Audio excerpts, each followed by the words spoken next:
Good evening and welcome to the City of Pasco Council Workshop Meeting this June 9th, 2025.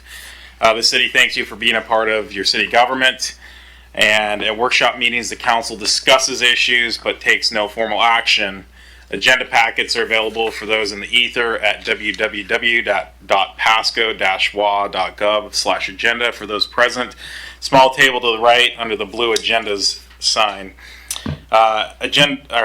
This meeting is being streamed on Pasco cable TV, PSC-TV channel 191 and on Spectrum in both Pasco and Richland. It's streamed on the city's Facebook page, website, and its YouTube channel and via Microsoft Teams. This and previous council meetings are available on the city's website. Lastly, the public may submit their comments or ask questions by contacting the city manager, the city clerk, or via the Ask Pasco app. With that, Ms. Clerk. Council members, Barajas. She is, I believe, attending remotely. Present. Thank you. Blaisdell. Here. Grimm. Here. Harpster. Present. Morales. Aquí. Mayor Pro Tem Milne. He is excused for the night. Thank you. And Mayor Serrano. I am here. Thank you. So with that, if you'll all please stand with me and recite the Pledge of Allegiance. I pledge allegiance to the flag of the United States of America and to the republic for which it stands, one nation, under God, indivisible, with liberty and justice for all. Thank you. With that, we're going to roll along to item number 4, which is our verbal reports from council members. Ms. Barajas, not to put you on the spot, do you have anything? I do not. Thank you, ma'am. Mr. Grimm. Thank you, Mr. Mayor. I attended the Tri-Cities Legislative Council thank you reception where I appreciate Tri-Cities, Visit Tri-Cities putting on that event where we kind of had a mixer where we were able to really thank our delegation to Olympia and interact with them and kind of enjoy their company for the night and get to know them on a more personal level. Also appreciate Mr. Harpster was out of town for a couple days and gave me the opportunity to go out to Horn Rapids to the golf course out there where Habitat for Humanity was holding kind of a fundraiser luncheon, kind of just talking about their project that they're doing here in Pasco and just talking about what's taken them to get to this point, and they said they're putting in 200 housing units there, and I know affordable housing has been a big issue with this council and looking for ways of doing that. And some of the things that I really appreciated is just the way they sell them and market them so as not to drag down the value of other homes or kind of hurt the real estate market around here. But and so that was Thursday, and then shortly after that, Mr. Mayor, I went to the BF COG Call for Projects. And Mr. Mayor, I have a surprise for you. Oh. You get Chief Roski ready just in case it's that surprise that I'm waiting for Mr. Grimm. Oh, nice. So, Mr. Mayor, this first big check is for our Broadmoor project to put in multimodal over the Interstate 182. And without further ado, Mr. Mayor, this is nearly $4 million for the Road 76 overpass. I may be the biggest cheerleader of it, but the young lady over there, Director Sarah, and her staff are the ones that really did the work on it. So this was kind of one of my big goals getting on council, was to do things to help alleviate West Pasco traffic. And Mr. Mayor, you and the rest of council and the city, the citizens, I'm just over the moon about this. This is a giant step in alleviating some of our traffic problems out there in West Pasco. So this is a huge win for you, Mr. Mayor, and for the residents of Pasco. So thank you so much. Well, and we certainly appreciate your tireless advocacy on BF COG to help secure those, and certainly staff, thank you very much for doing your jobs, but exceeding and excelling at that work. So thank you very much. I see no further lights, and I have nothing further to add. With that, we'll move on to item number 5, which is our items for discussion with opportunity for public comment. Just a reminder of the rules for public comment here. You will be limited to up to 2 comments, either pro or con, so an aggregate of 4 comments, but 1 or 2 per each side, and up to 2 minutes per comment, so an aggregate of 4 minutes per side, a total of 8 minutes. And obviously, can't cede time or things of that nature. So with that, we'll move on to item number 5A, which is our resolution, our renewal agreement with Visit Tri-Cities for the promotion of tourism management. Looks like Ms. Pashon, you're going to kick us off here. Yeah, good evening, Mayor and Council. Tonight I'm bringing forward a renewal agreement that continues a longstanding regional partnership aimed at promoting Pasco as a vibrant destination for visitors, investors, and future residents. Since the establishment of the tourism promotion area in 2004, the cities of Pasco, Kennewick, and Richland have each entered into individual agreements with Visit Tri-Cities for tourism and promotional services. This partnership has provided Pasco with a coordinated strategic approach to tourism marketing, which includes targeted efforts to boost business travel, leisure tourism, and sports-related visitation. The current agreement with Visit Tri-Cities is set to expire at the end of this year. In preparation for the next phase of this collaboration, a new agreement has been drafted for the period of 2026 through 2030. The proposed agreement preserves the core structure, funding formula, and service scope of the existing contract, while incorporating several refinements to improve efficiency and alignment with the city's internal planning processes. These updates include streamlined reporting requirements and better synchronization of work plan timelines with our budget. Importantly, the revised agreement reflects the continued commitment of all 3 cities to a unified regional strategy, which each jurisdiction actively participates in the review and update process along with Visit Tri-Cities. The cities of Richland and Kennewick are also considering the approval of this agreement. Staff recommends that council approve the renewal agreement at the next regular meeting. And I do want to note that Kevin Lewis, President and CEO of Visit Tri-Cities, is also here tonight, so if there are any questions. Thank you, Ms. Excuse me. Thank you, Ms. Pashon. Do we have any questions or comments from council? Mr. Prowse. Thank you, Mayor. Only question I had, for if you want to come up to the podium, Mr. Lewis. It's nothing probing, it's just one question. I was just kind of wondering, looking through the agreement, is there any reporting mechanisms that could provide details about money spent for, that's specifically for Pasco and how you're promoting Pasco, I guess? You can turn on your mic, Mr. Lewis. There we go. Yeah, thank you. I don't know that we break it out specifically for each city and which one gets what, but we do that as a universal approach and try and promote the entire area. We do have some things that are specific to Pasco. For instance, this year we've reached out and got a grant, a coordinated grant to get some new media assets in combination with what the city's efforts are. I think that's about a $15,000 grant, and we're going to put in another $15,000 on our end. So there are some specific projects that we do as we try and round out the tourism product, but I don't know that we have anything currently that specifically breaks out each city's, what's spent specifically for each city. Yeah, just to provide you context, we get, I at least for myself, I get a lot of questions about how money's being spent, and so when people are watching the council meetings and they see us, not giving out money but providing money towards reputable, convention bureaus such as your guys yourselves, people ask, well, how do we know that money is returning back into our community? How's it being spent and stuff? So it's just probably something I'll probably elaborate more at another time. But there's a lot of bad things that happen in the world every day. Visit Tri-Cities is a good thing that happens every day. So I think you guys are doing a tremendous job, and especially you being at the helm and bringing things like Iron Man. You guys are on fire, and so whatever we can do to ensure you guys is success. Thank you. Yeah, and I think as we do report, we try to pin down exactly sort of what the net result of that spending is, not necessarily how much was spent, but what happened in the community in terms of lodging, economics, and all of that. And so we try to do that with our annual reporting, kind of more focused on what happens with the spending versus what was exactly spent. Thank you. Thank you, Mr. Lewis. Ms. Barajas, do you have anything?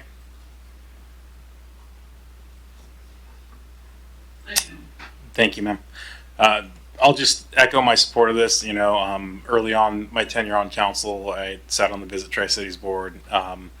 You all do a great work. You have people who are extremely passionate about bringing, as Mr. Prowl said, things including the Iron Man. Had a great time doing the horseshoe pitching contest with my daughter. last year. And so, I like that you're expanding the horizon beyond. Obviously, we've got to keep our staples of soccer, softball, etc. But I appreciate the vision of bringing more to the community and look forward to partnering with y'all over the next year for the FIFA World Cup. Yeah, So excited about that. Thank you'll you. certainly have my support on this when we see it next week. Thank you. I see no further unless you have something you want to part with. No. You're free for the evening. Just Sorry to get- drag you across the. Oh no, happy to come out here anytime, and appreciate the great support we get from the council and mayor and the staff too. Great things going on here, and I think some exciting stuff. The FIFA is going to be fun. I think really excited about the city's commitment to be involved in that, and I think we'd have some good fun with that one and bring some attention to the area. So, thank you. We'll continue the work we're doing. Excellent. Thank you. Have a wonderful night. With that, we'll move along to item B, which is our comprehensive plan kickoff presentation by Director Miller. Yeah. Did you open up for comments? Oh, yeah. Sorry. Do you have any public comment on that issue? On item A? Going once, going twice, third time. All right. With that, now we'll move along to item B, which is still the comprehensive plan kickoff presentation. Ms. Miller.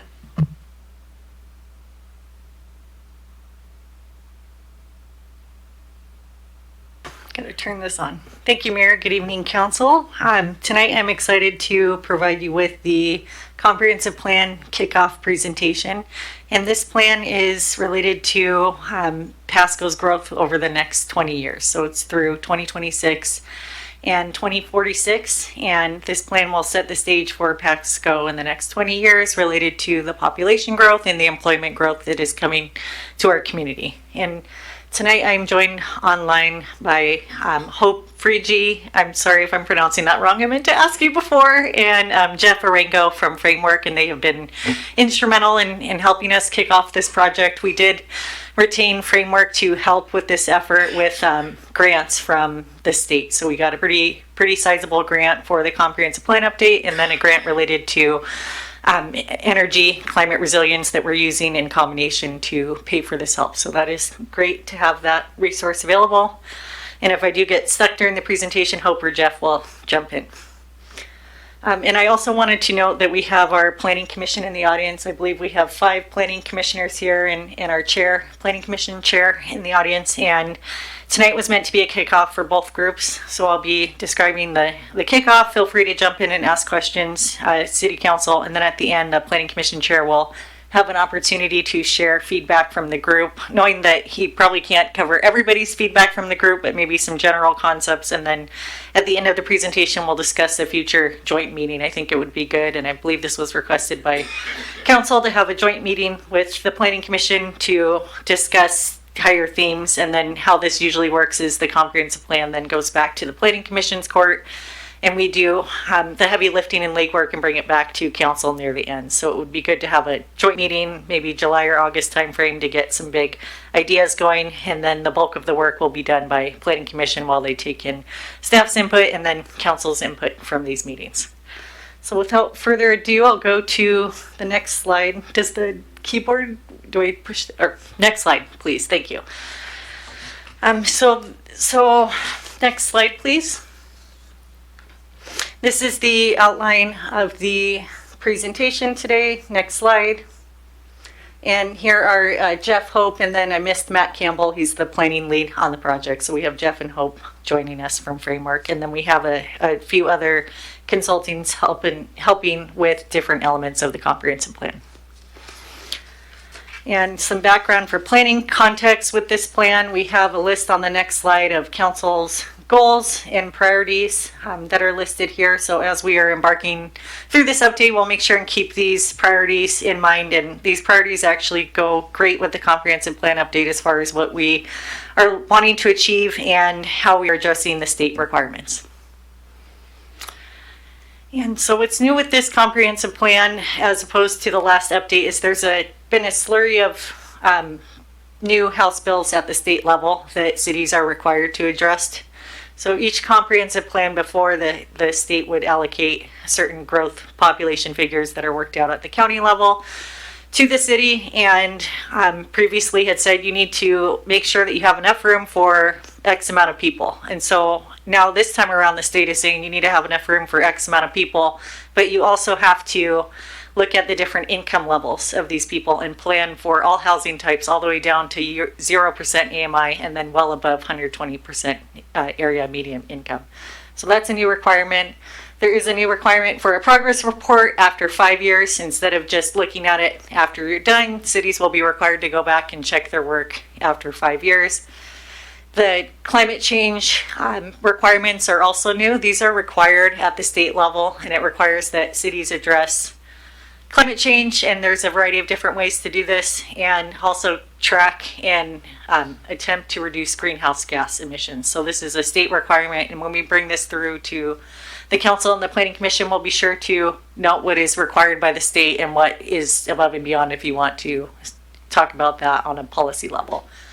And then easing barriers to developing ADUs. I believe Pasco did this already recently with some code changes. It looked like our ADU code was fairly flexible, but we'll just be looking at that code to make sure that this is addressed. And then streamlining development regulations. This is not only required by the state, but it is also a very important initiative to Pasco and the Community and Economic Development Department. So we are currently working on streamlining operations where we can, and doing what we can with our existing staffing levels and the workload. And, they are behind on permits currently, but we're working on fixing a myriad of different things. So we have it mapped out. One of these days, maybe I can come share with the council. That could be a whole different topic of the streamlining that we are working on and the timeline for those different regulations. So we'll be looking at that, addressing those regulations. And then recently the state allowed an exemption for cities to exempt any residential development from SEPA. So that option is available to us at a later date. I believe currently we are working on adopting the new traffic impact fees. And then after that, we'll be looking at hopefully raising the exemption levels for SEPA. And then maybe this can be a future step that we look in that could exempt SEPA altogether. And then Parking Reform and Modernization Act. Lots of parking legislative bills coming down from last year and this year, and it just keeps getting less and less. So I guess the easiest way to describe it is if you were to look at all the different House bills and Senate bills related to this, parking is generally going to be 0 to 1 space per unit is what is required. 0 in cases where you're near high capacity transit in some situations. And then cities can't require more than 0.5 parking spaces for each multifamily unit and 1 parking space for single family. And if developers do want to provide more parking, they can, which I believe would be the case in Pasco because it doesn't really make sense. These are numbers I think that make more sense for Seattle. But Pasco, the market can decide if they'd like to do more parking. So we'll be looking at that. There are requirements that we do have to address, but it doesn't mean that someone cannot provide more parking if they'd like to. So all of this will be looked at in conjunction with the comprehensive plan. The state has identified a shortage of housing units statewide, and their solution through these bills would be to open up more housing varieties and have created these rules as a blanket regulation that applies to all cities in the state of Washington. So we'll be navigating that and seeing how that works for Pasco and what makes sense for our community, and be sure and let you and the Planning Commission know along the way what is just an absolute requirement that we really don't have any flexibility on, and what is maybe a suggestion that makes sense for Pasco. So these are all the things we'll be looking at with our consulting team throughout this process. So backing up a bit to the 2018 comprehensive plan, this is just meant to show you what the big changes were back when this plan was updated back in 2018. And there are some areas that aren't in city limits. I have another slide for that. Since then, the city did adopt a downtown Pasco master plan for that area to guide development. And then there's also been the Broadmoor master plan, and then the city identified, not enough capacity, so there was UGA expansions to the north. So that's where we're seeing that big expansion in Pasco that brought on the new development up in that area.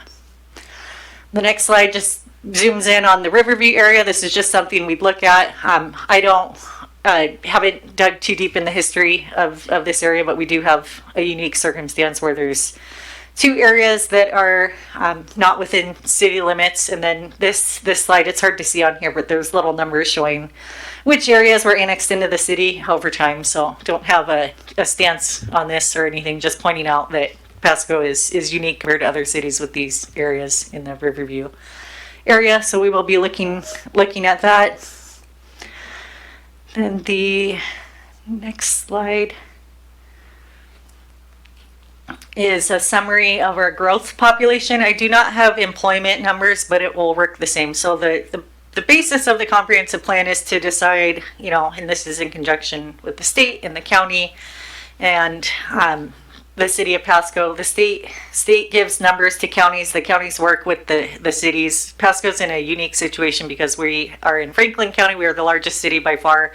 The other smaller cities are not really poised to take on a lot of growth. I believe there was only one city, maybe Connell, that was allocated just the smallest amount of numbers, and the other two were not. So Pasco is in a unique situation that most of the growth is allocated to the city since we have the services, the condensed development.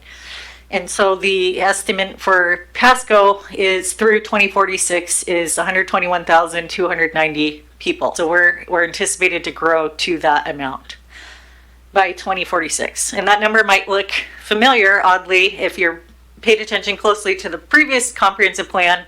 It estimated that Pasco would grow to 121,000, I think 560, somewhere 121,000 by the year 2038. So Pasco's growth has slowed down since the last comprehensive plan. And the good thing about that is the last comprehensive plan looked ahead and said, we are going to have 121,000 people in 20 years. And so we plan for capacity. So from a planning standpoint, that's not a terrible thing because we've already forecasted out. And so we have this new number that's forecasted out 20 years from now. So it's basically Pasco has slowed down to growing, I believe, by half as much than the previous comprehensive plan. And I'm not sure what factors contributed to that, if maybe it was overshot for some reason before, or if there's been some, huge change to why it's reduced. And Jeff and Hope, if you have any input on this, you feel free to jump in. But I believe from our meeting, we didn't really have an exact reason why, other than it just has slowed down. So this is our projection for the next 20 years. And so we will be working on an estimate for jobs and housing. And so when we get these numbers, we look at the city and we say, how is the city zoned? Do we have room for all of these people and jobs? And if we don't have room, we need to look at either expanding or trying to densify more within the city. So these are numbers we have to adopt at the state level. If the city did choose to, let's say, slow down growing, we wouldn't necessarily be able to. We'd need to show that we at least have the room for the capacity, and then the market would decide if it's built, unless there's some funding provided.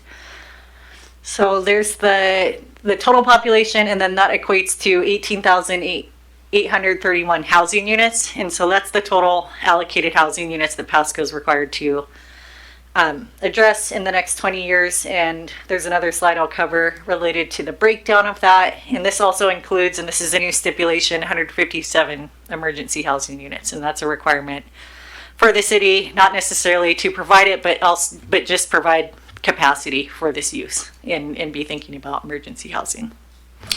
Director, if we can Yes. shuffle. Okay, cool. You kept it there. This is something that I've always found a pinch on. I'm elected as a representative as part of the city, and then we're fundamentally told by Olympia how large we should grow, where we should grow, how we should grow. I find it undercuts and I'm not taking this on you. You're bearing the brunt of Olympia here. It undercuts our local representation. It does. And I've always been told basically our only option is to not pass the plan and get sued. Is there anything, whether it's you or Mr. Ferguson, that we can do to actually take this bull by the horns and say, thanks for the projections. We don't intend to build 20,000 new units, or just shy of, over the next 20 years.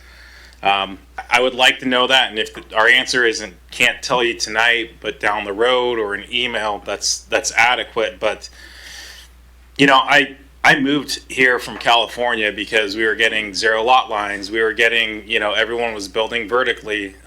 You were touching your neighbors, and I liked, albeit in a residential neighborhood, the space.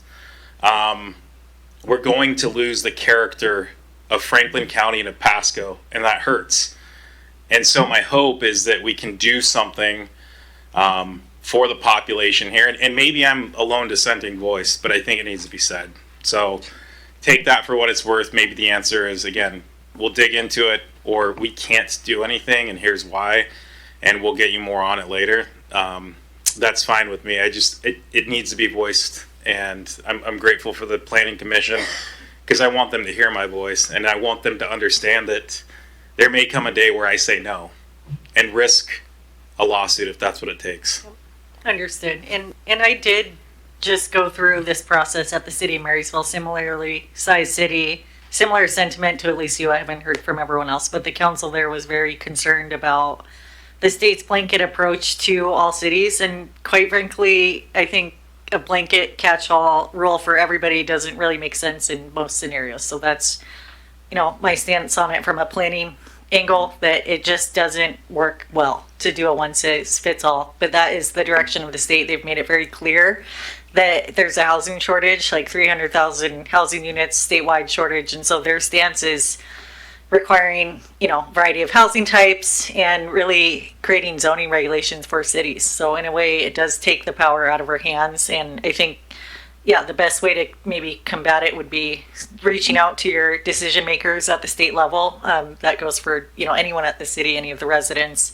But for now, that's just, and I spent 2 years in Marysville looking at ways to circumvent the rules related to parking, housing, everything, and we just really didn't find anything.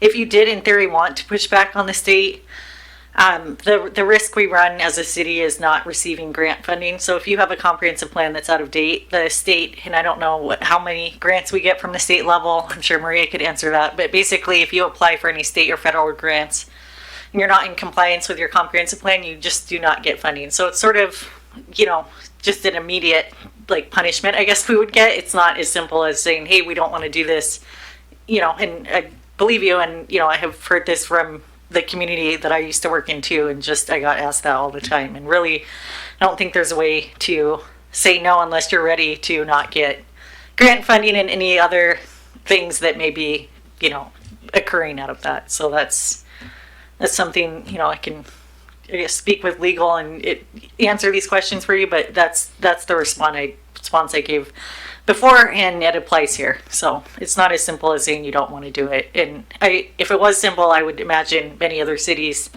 doing what Pasco would like to do, but I haven't seen that. So that tells me, we'd be kind of charting our own path there. So definitely worth a discussion. But from my experience, I haven't found any loophole or catch-all to really get out of this. So in a way, our hands are tied, even if we don't agree with it. Any other questions on this slide before I move on? Okay. These are some stats related to the growth trends for the comprehensive plan. Franklin County is the second fastest growing county in Washington State, so this area is experiencing high growth rate at a very fast pace. And then I alluded to this earlier.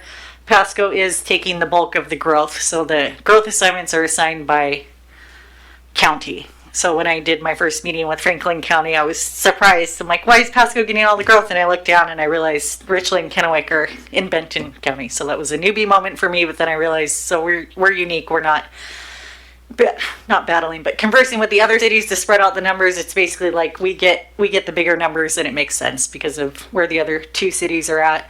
And then we have an average growth rate per year shown on the screen here, and we generally have seen a decline in the yearly increase of growth, but certainly still seeing growth in this area. And then, the figures are allocated mostly to Pasco in our situation. Housing allocation. So earlier I alluded to the fact that Pasco is required to, and it's not required to grow, it's required to provide capacity for that growth. So there's a distinction there. So if we don't actually hit the numbers and the market doesn't come, it's okay. We just have to physically show that we have the room in the city for these numbers and that it's not too small for growth to fit if growth is coming our way.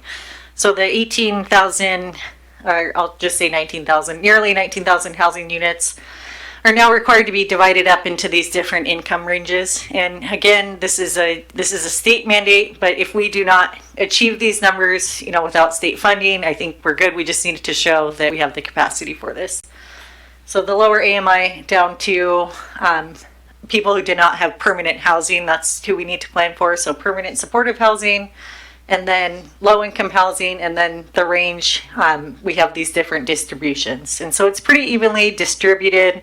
Looks like we are missing quite a bit of housing in the 120% AMI range. And I'm not sure what the AMI is in this area, but basically, like, some people may ask, like, why is that so many of those houses required? And it's because there's not enough expensive housing for those people who can afford it to move into. So they're going down to the lower housing, probably saving a lot of money doing that. But when they move down the chain and move into a different housing that maybe is like lower than what they could afford, then you start moving everybody down. So the people who maybe could afford that, they're buying or renting lower. So it just kind of pushes it all down and leaves a shortage on the bottom. So if you have more expensive housing with higher rents or higher mortgage payments and you have that available, there are people in this area who could buy that and then free up space in the other brackets. So that's why there's that distribution when you look at Pasco, the different categories. So that's definitely a new requirement for this time around, and we will look at our zoning throughout the city and make sure that we can accommodate these, not only these housing units, but the percentage of the different AMI rates. Does anyone have questions on this slide before I move on? Just a quick question. You said this is a new requirement. Yes. For this update. What's the new requirement?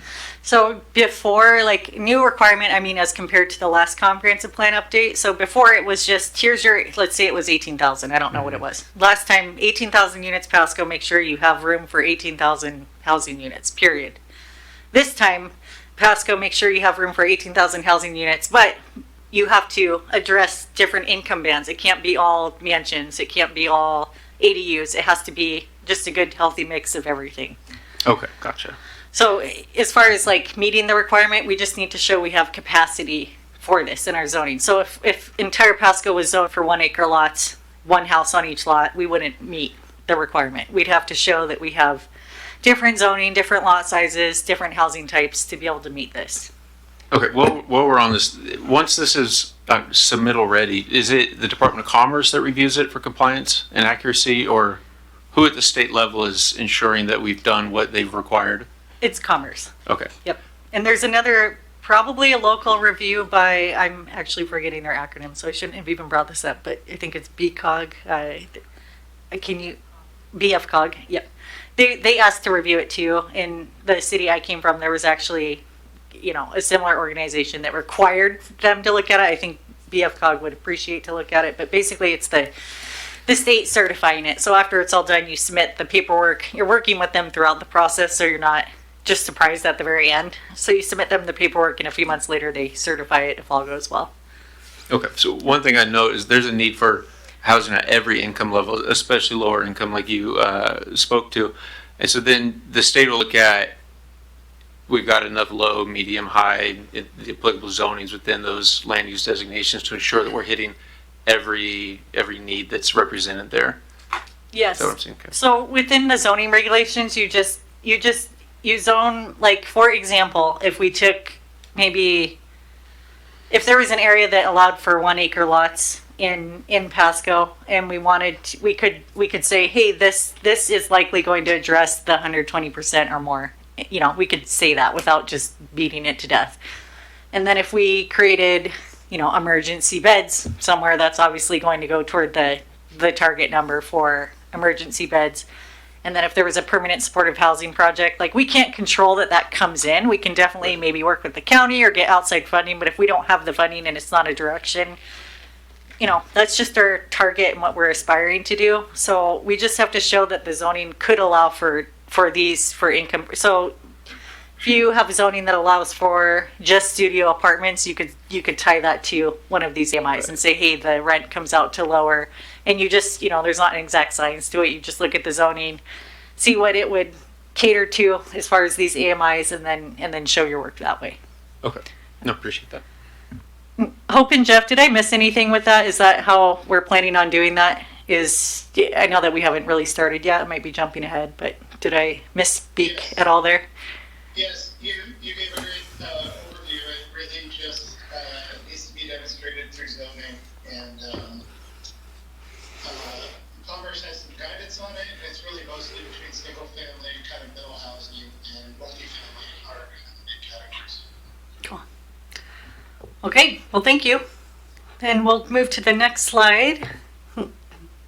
Thank you. And this is showing what's called a land capacity analysis. And this was done in 2018 for the previous comprehensive plan. And it's hard to see on this map, but the black areas were identified as vacant parcels.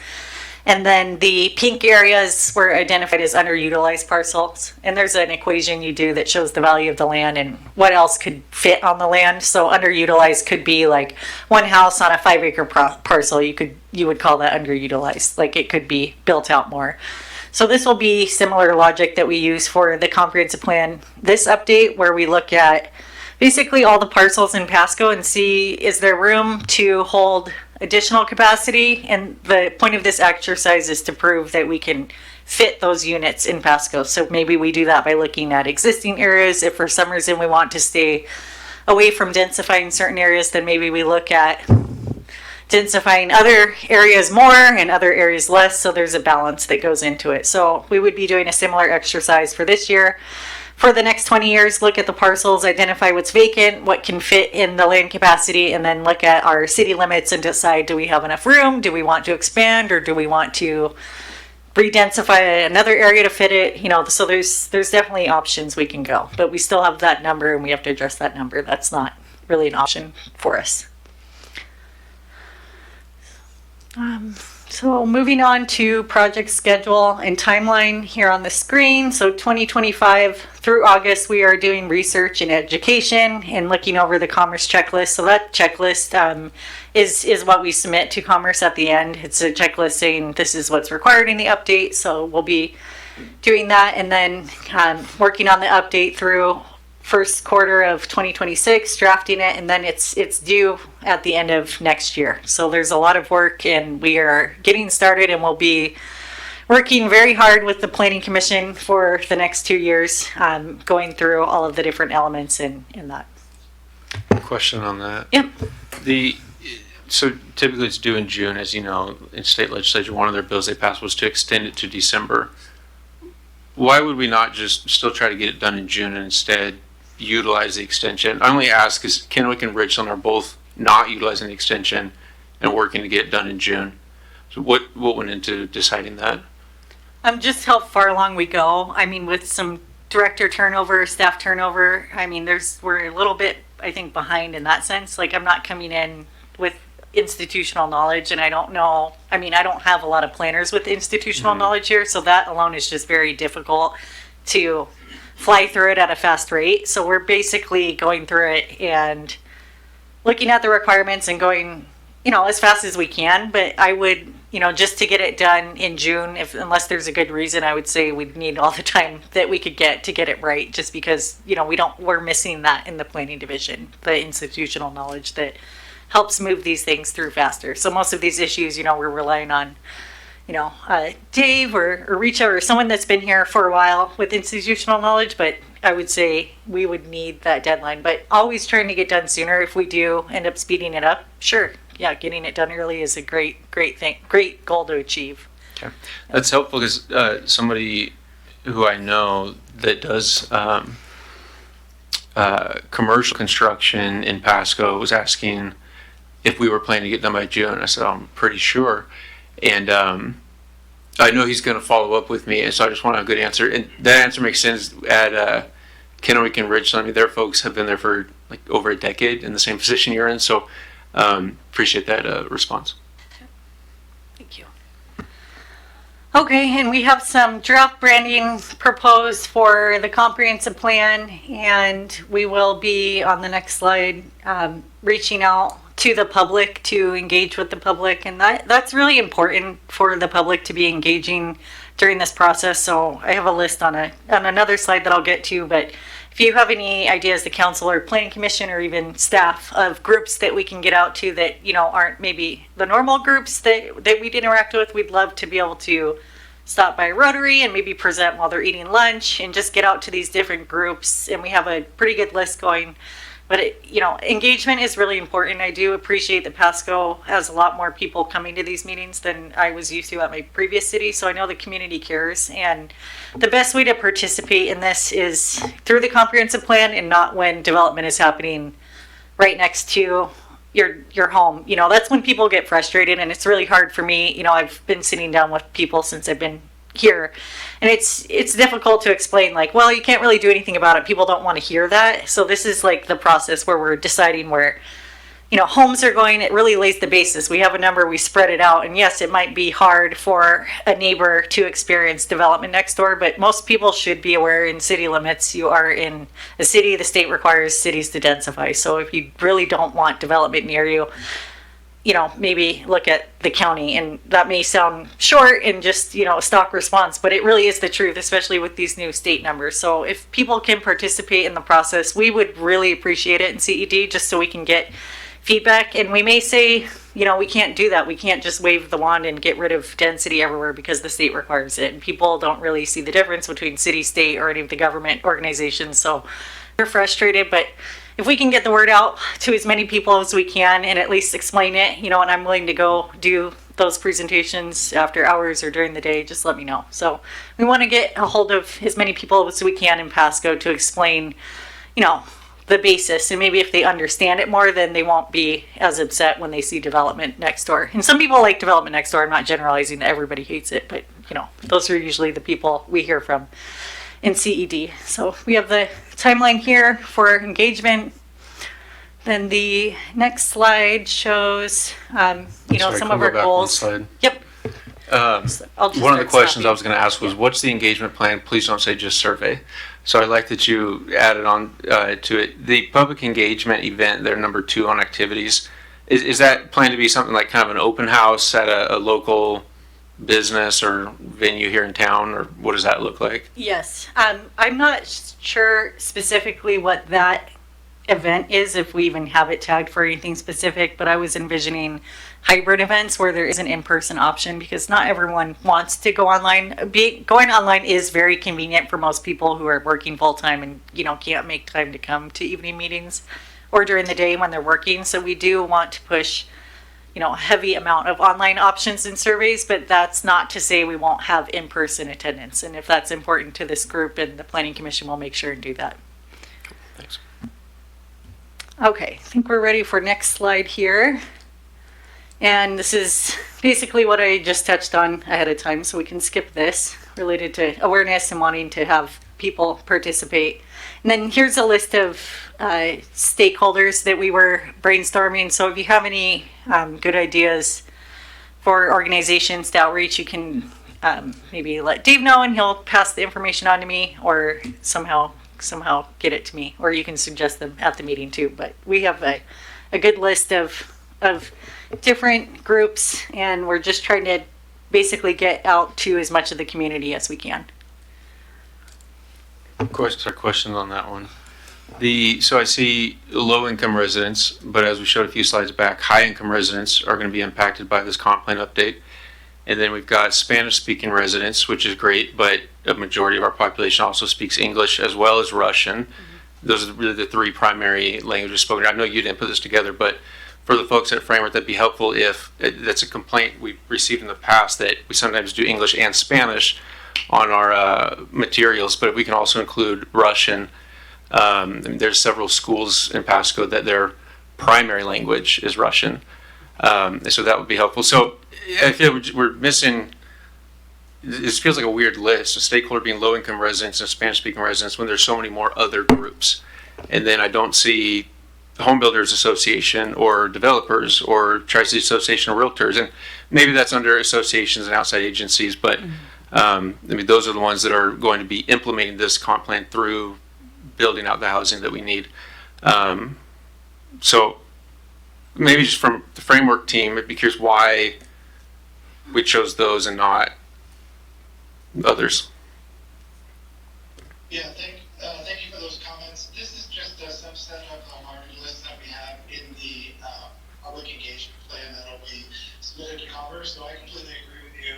And one of the things we can do is look at the languages that are spoken at home, and we've done this in other projects, and certainly can translate materials into additional languages. And this was, again, not intended to be an exhaustive list, and we'll make sure that we include the additional groups we suggested here today. Cool. Appreciate that. Thanks.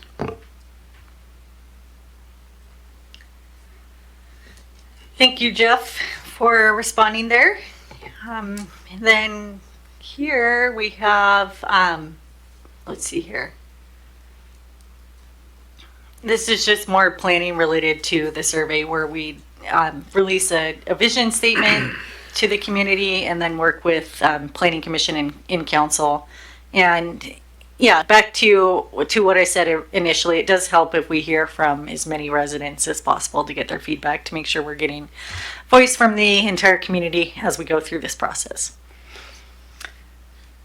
And these are just examples of different marketing materials where we'd have online options for surveys with the branding and then QR codes so that people can log in and do this online if they choose to do so. And following this slide, there's just a list of different platforms that we'd use for outreach, and they perform, oh, I'm on the wrong slide here.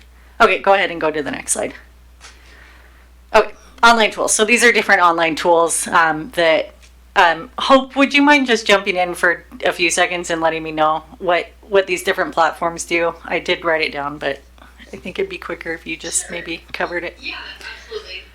Convio is a PDF hosting platform that allows folks to make comments throughout a document. So people can comment specifically on different locations throughout the document, and then it allows us to aggregate the comments really quickly so we can look at them all together.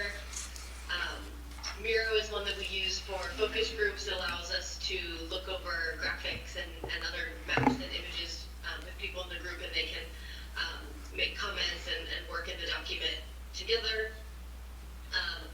Slido is one that we use for hybrid meetings. It's really helpful because people in the room can respond to questions and people online can be responding to those same questions, and then we have all the data at the end of the meeting, which is really handy. And then Linktree is on there as a potential landing page option, as a really low cost and efficient and user-friendly way to have your survey and your other documents all in one place so that people can access it easily throughout the process.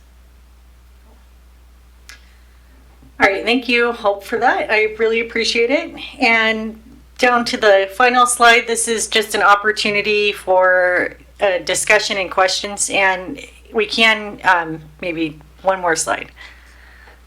Thank you so much. So challenges and opportunities, if you have discussions or question items that you'd like us to know, we can hear your feedback now. I would suggest that maybe this would be a good topic for the joint meeting, just to discuss big themes. I think it is important to get the two groups together to discuss the kickoff so that we can have it in our heads as staff and planning commission are working through the bulk of the comprehensive plan update. So I have two questions for you.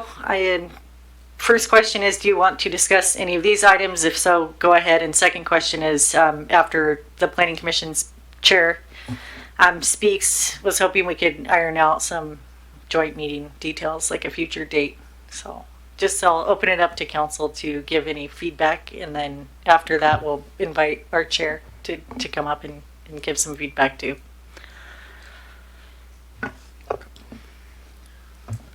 Just two questions. Going back to, let me see which slide it was. I guess the land capacity 2018 slide, kind of middle of the presentation. I wouldn't anticipate that we'd be expanding our UGA based on how significant the last expansion was and the issues that we had after that with our friends at FutureWise.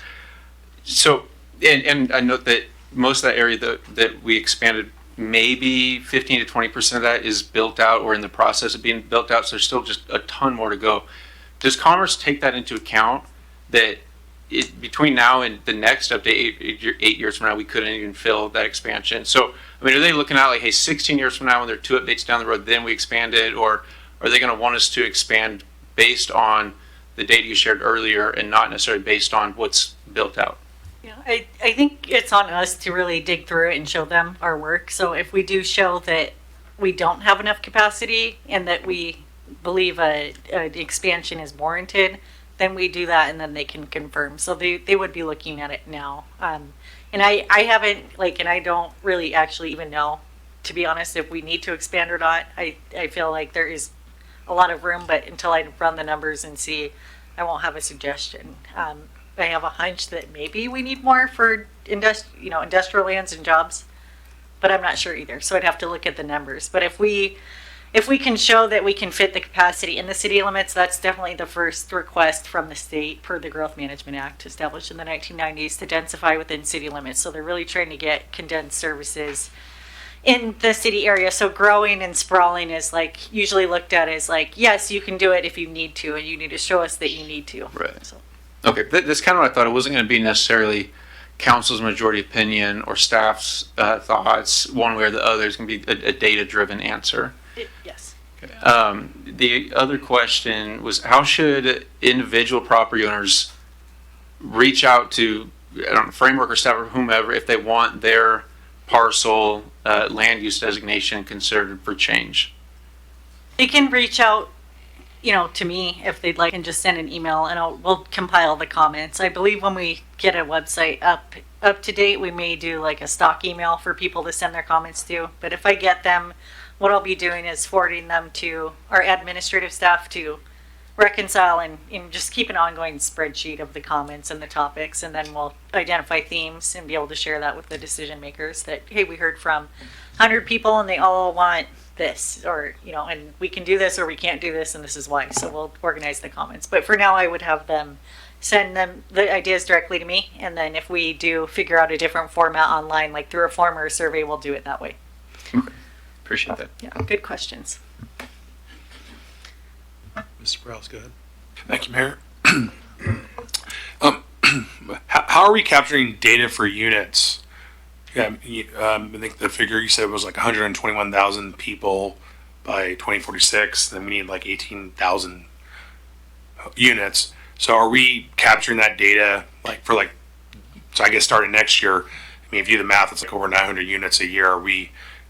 How are we ensuring we're meeting that benchmark? Is that something that in-house we capture? Yes, we would count. It would be permit reporting. Our existing permit software is another story, but in theory, it should be able to run reports on the amount of units. We have to do that each year for the state to come up with population numbers. So we pull a report on building permits, and a duplex on average results in, I'm making up a number here, but 2.2 people. So we run the report on the units, and then it gives us an assumption of the people. So we can certainly track the unit number, no big deal, throughout, and make sure that we're on or off. And the last cycle, it looks like we were off. We overestimated, but it wasn't it's really just showing the capacity. And if you're just way off on your numbers, you can't control the market or the economy. So it's a target. So if we can't meet the target, and we're doing what we should by providing the space and not making our regulations ridiculously hard to achieve, or sneaky things in there that block development, and they find out about it. As long as we have the regulations in place, we're meeting the standard. But that's how it is. You just do an assumption of the people who live in each unit,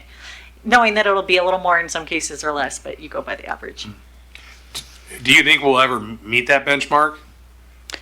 We didn't meet it the last it's all forecast. So something could change. There could be a big development that comes in tomorrow, knocks on our door and says, hey, we want to take up the rest of your industrial land and, create PhD jobs for Pasco. That might, get a lot of people moving to the area. I mean, we're not aware of anything precisely like that, but there could be some big event that changes it and people start moving over here, in the area. So it's a projection. So I don't really know. I just know that it's a guess, and just for me, just what I know so far of this area, obviously I don't think the growth is going to slow down. Over time, I think it will still increase. Just how fast it is the question. During this process, let's say an individual owner in downtown, if they wanted to change their zoning, could we in effect change the zoning across the city in certain areas, or would they have to actually put in like a rezoning application? So I would suggest if people have suggestions on the zoning to let us know, and then we would, like, instead of just it's not a good practice to just rezone individual parcels without looking at the whole plan. So in the city, you want like certain areas designated for industrial, noise, residential. If someone wants to rezone their parcel, we can certainly look at it, but we're looking at general long-term themes, not just like reacting to each property owner and their wishes, because every property owner probably has their own idea. But when you put it all together, is this a functioning city, or is it, a disaster because everyone gets to pick their zoning? And I'm all for letting people do what they want on their land, but in cities, it does have to be set up to where it respects, where people live and work. So I would say if there is someone who wants to rezone their property, to reach out, we'll add it to the list. I can't guarantee that everybody will get exactly what they want, but we will look at, where they're zoned and see if it works, because otherwise we'll have a patchwork. I think the issue that I'm hearing a lot is like in the downtown area. Yep. Areas that are like C1, C2, C3. Some individuals are complaining they can't put more barbed wire up because of the zoning. And so. Okay, so they wouldn't want to rezone, I guess not trying to share all the secrets here, but the best way to do it would be to change the code to allow Right. that in certain areas, but not many cities really like doing that because it is dangerous and it doesn't look great. So barbed wire is usually reserved for like industrial uses or security uses or something like that. I know. Well, we have a homeless problem like in downtown, so Understand. the people are trying to, they want to put more barbed wire, but they're being told they can only put one. And so I know a couple of them want to do the rezoning, but I was just thinking, well, I'm sure this is something we could probably do like a blanket area. Probably not the best approach, but I just thought I'd ask you since you're at the podium. Yeah, it would be a policy decision if the group does desire to allow barbed wire fence downtown. I mean, it just, my professional opinion is it won't look great and it could be dangerous for kids trying to climb around in there. So there's pros and cons. It would keep, maybe some unwanted folks out of their property, but is that what we want our image to be downtown? I don't know. So that's a policy decision. That's a good question. It'd be a policy. For those other questions you had on there for opportunities, I would like for us to kind of talk about the Broadmoor area. I think that'd be good to touch on it. We do have a Broadmoor master plan, so I wouldn't devote a lot of time to that, but probably have like a small chapter on it or something. What Certainly. that looks like. Yes. I think you also had Broadmoor. Let me pull it up. Broadmoor, downtown, and Riverview. Downtown, yeah. I mean, again, we all have master plans for some of that stuff, so Yes. probably not labor it, but probably just something in there we can discuss. Public engagement, I think, open houses are great. I think utilizing social media, Facebook, probably have a couple Pasco Pulse episodes, probably a little longer than a couple minutes to talk about this. And Nextdoor, I'm a big fan of Nextdoor. It's becoming like the Wild West, but it's pretty good. A lot of people comment on there, so I know Pasco PD's used that for quite a bit. I think in regards to the joint, I guess it'd be just on the dates, but I'm okay with the planning commission just sending us their thoughts in email form, letters, whatever, writing it down in a sticky note. I don't know about having like a joint meeting. We have a lot of stuff that we have to work on, so, but whatever, if the dates work out, I'd be in favor of it, but nothing hurts, just them letting their thoughts through an email, so. Okay. Yep. And that's what I'm looking for feedback too. I know that there's a lot of things going on right now with the last slide and then the joint meeting, but I was under the assumption that, maybe at least one council member or council was wanting a joint meeting with planning commission. If you don't want a joint meeting, that's fine. What would probably happen is I would just start the project with the planning commission and we just kind of start taking off. So the point of the joint meeting was more to get council's feedback to planning commission. So if you want to do that like tonight, that's fine, or I can have a second meeting, but really the order of operation shouldn't be bouncing between planning commission and council throughout the process.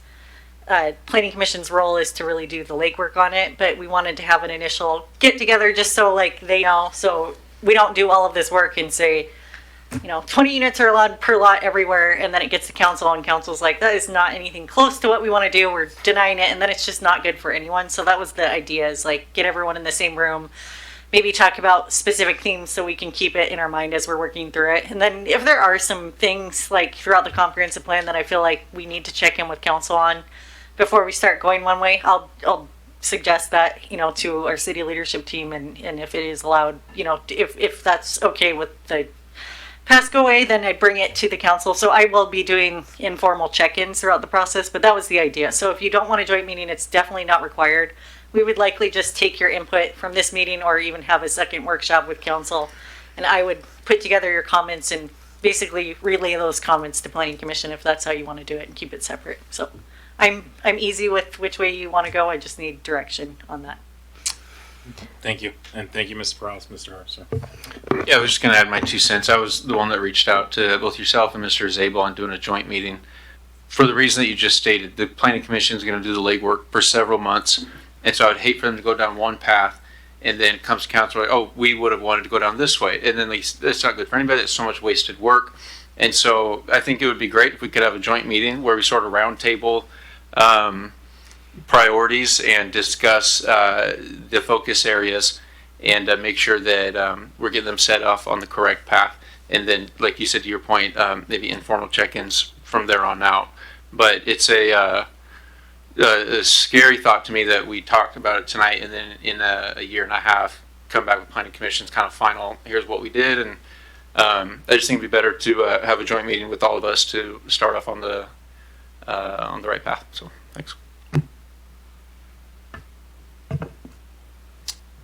Ms. Blaisdell. I'm on board with a joint meeting. Mr. Graham, you have anything, or? No, not especially. I mean, Director Miller's just getting this whole thing started and everything. Appreciate you just not passing it to your consultants too and taking ownership of this, even as new as you are. And, just really says a lot about your leadership and just jumping into this whole thing with both feet. So really appreciate it, Director Miller. Thank you. Thank you.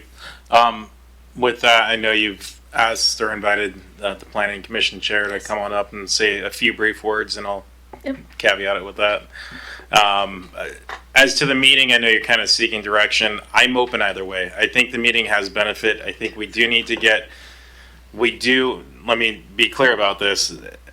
Doing it at this point would not be a good use of my time. I don't think I'm ready to have direct input, and I think that's what you're soliciting from council. I think, having some greater understanding, or at least really chewing on the direction that the state's pushing us and what my thoughts are before I can give clear thoughts to the planning commission of where, I made my position clear. I may not approve it. I think there's some things that I'd like to understand a little bit better before I see the meeting invite. Sure. So. Okay. So I'm open to it. I don't think I'm ready right now. I think a little more information, just kind of looking at this presentation a little bit more, processing it, looking at maybe some of the maps and where we may have to grow. I think those are the things that will drive my decision-making process. Sure. Okay. And given that, we could also do a joint meeting like in late fall or early winter when planning commission has had like 2 or 3 meetings to dig through it. I mean, we won't be signing, everything away by that point. So we could give the planning commission time to dig through it and then do a joint meeting and have more of a focus. Like, hey, here's the 3 main things we've identified. Let's get input. So it's not just, just a free for all. Like, what are we even commenting on? Like, I know what I like and don't like. Then you have more specifics. So I can put a pin in it and then reapproach the topic. Late fall or early winter. And that would work, I think, great because we'd have some concepts ironed out at that point. But there really isn't the fact that we have certain numbers and we need to put them in the city, that's really non-negotiable. So when we come to you with like some initial ideas, maybe you could have more feedback at that point if you'd like. That would work fine. It just a check-in almost, as we get through it. I think that would be my preference. I mean, especially knowing the numbers are driven as they are, and then also looking at where we are growing, the permits that are currently in queue, and how those might affect or make that 18,000 units not look so, onerous. Sure. Yep. That sounds great. Do we want to invite the planning commission chair up to Absolutely. say some words? Yep. If you've got some thoughts, go ahead. If not, I know we've already run quite long, so either way. Thank you, Mr. Mayor, council members. My name is Jerry Cochran. I have served on the Planning Commission the last 5 years and chaired it for the last 3.5, and so I will be brief. A couple of things that I want come to mind. First of all, we have a very diverse group of commissioners. Not all of us agree on everything, and we don't even agree on whether we should have a joint meeting. So we're like you, we have mixed reviews. I think some of the themes we've seen over the years is just one of the things I'll start with is a bit of balance. Is the idea that we're constantly balancing property rights, developer interests, citizen priorities, city priorities, principles. Those are the things that we're going to have to grapple with this comprehensive plan update. Also, growth versus livability. We're constantly dealing with that. Access, transit, bikeways versus traffic, those kinds of things.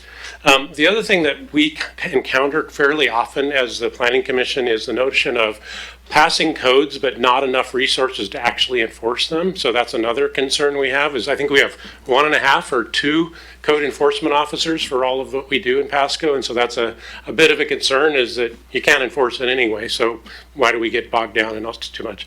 The last thing, or 2 more things is we don't always need to be like other cities. Often we get presented with options from council members, citizens, city staff that, hey, this city is doing it, why shouldn't we do this too? And I frequently hear cities from the west side and we like, hey, Tacoma's doing this, we want to do this too. Like, we don't want to be like Tacoma, right? And so I think there's this common theme that we see, and whether it's nobody means ill, they're just trying to do a good job at their work, but we don't always want to be like other cities, right? So that's another theme.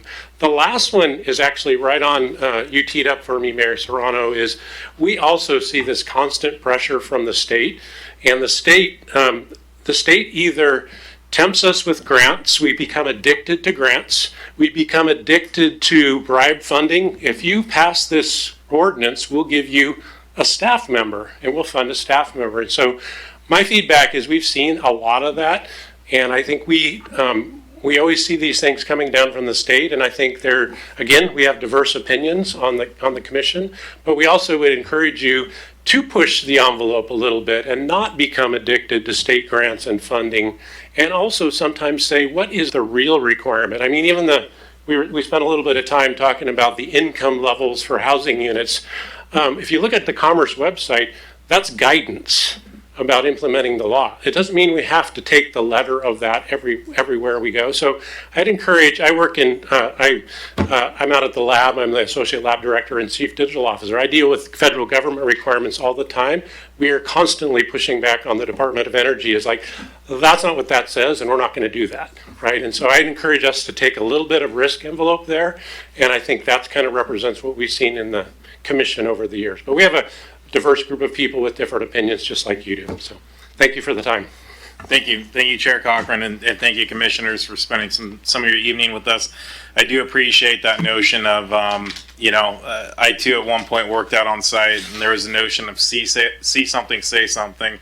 So if you see something that doesn't suit the city of Pasco, and obviously there's a diverse opinion there, diverse opinions here, diverse opinions in the audience and amongst staff. But if you see something that just doesn't make sense, don't hesitate to raise it through Director Miller or even, reach out to me. Happy to take concerns. Doesn't mean we'll necessarily agree or that I'll even forward them, but I'll at least hear it. So I do appreciate that. If we don't have anything else, Director Miller. Good. All right. With that, now is the opportunity for public comment on this issue. Do we have any public comment here?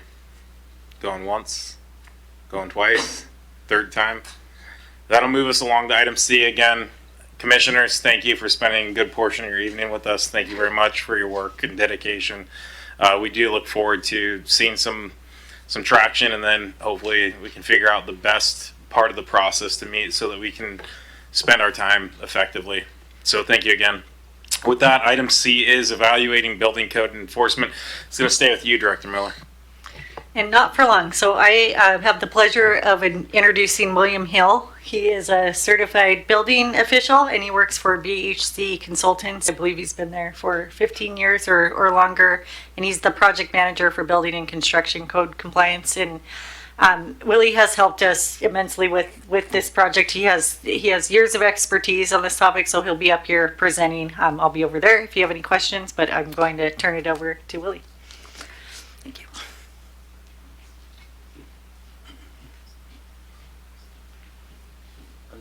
plug in here or I'm gonna run out of juice.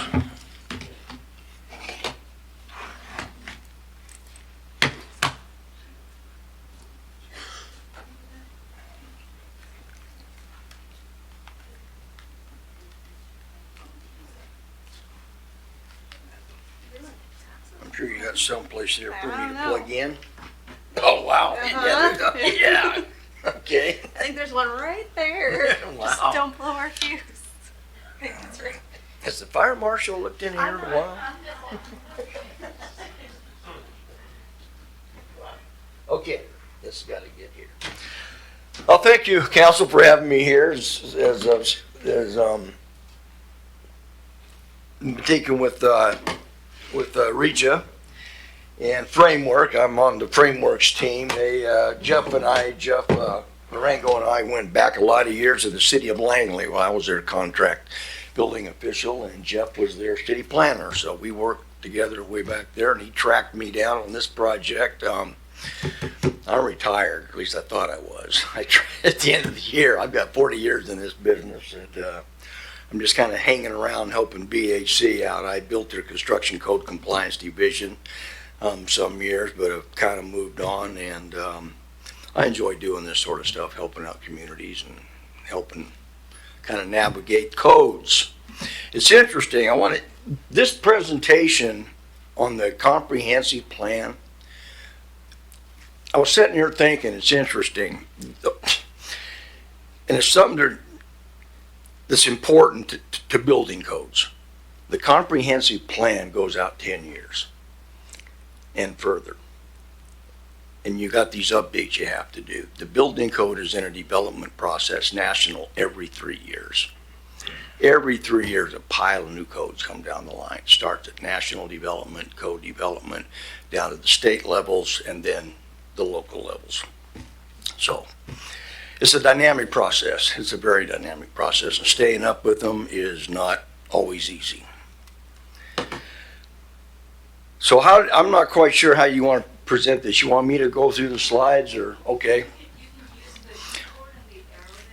Okay. Oh, it's on here? Yes.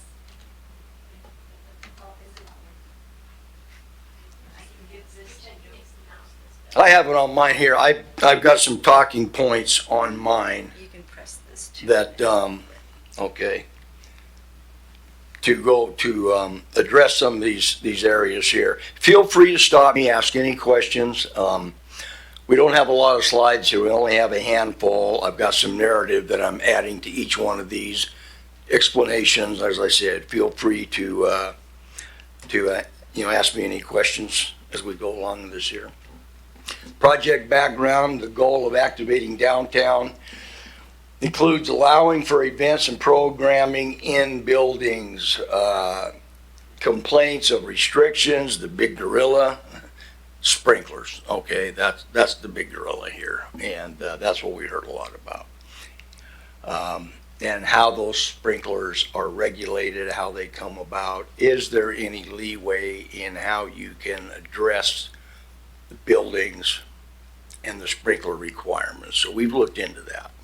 We've considered that. As I said, I bring 40 years of experience into this on both sides of the state. I was a building official in Quincy for 6 years, building official and planner up there through the all through the 90s. I started out in Chelan County. I'm not a big city code guy. I grew up in Wenatchee. I hung on the cable stay bridge out here for 2 months as a concrete finisher, grinding those struts across the towers. I'm very familiar with Pasco. I worked out at Hanford too, and FFTF as a concrete finisher for a lot of years. So ended up getting in the code arena and spent most of my career over in the Seattle area. So I think I bring some credibility to this. What did I do here? Well,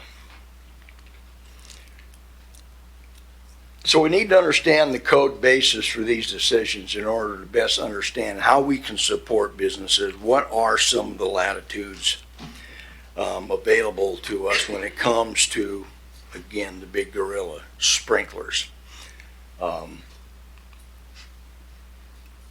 with communities like Pasco, you have a lot of existing buildings, and the dynamics of developing a downtown is businesses coming and going. And it's probably safe to say that I see over 90% of issues we're dealing with existing buildings.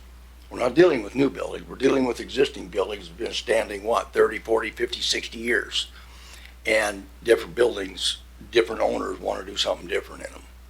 And that's where the varying sprinkler thresholds get triggered in one way or another. So this process started out in January 25. We reviewed the issues that the Pasco Municipal Code related occupancy. We conducted some interviews down in the downtown with some of the business owners. Tom was one of them. We spoke with him on a couple of occasions.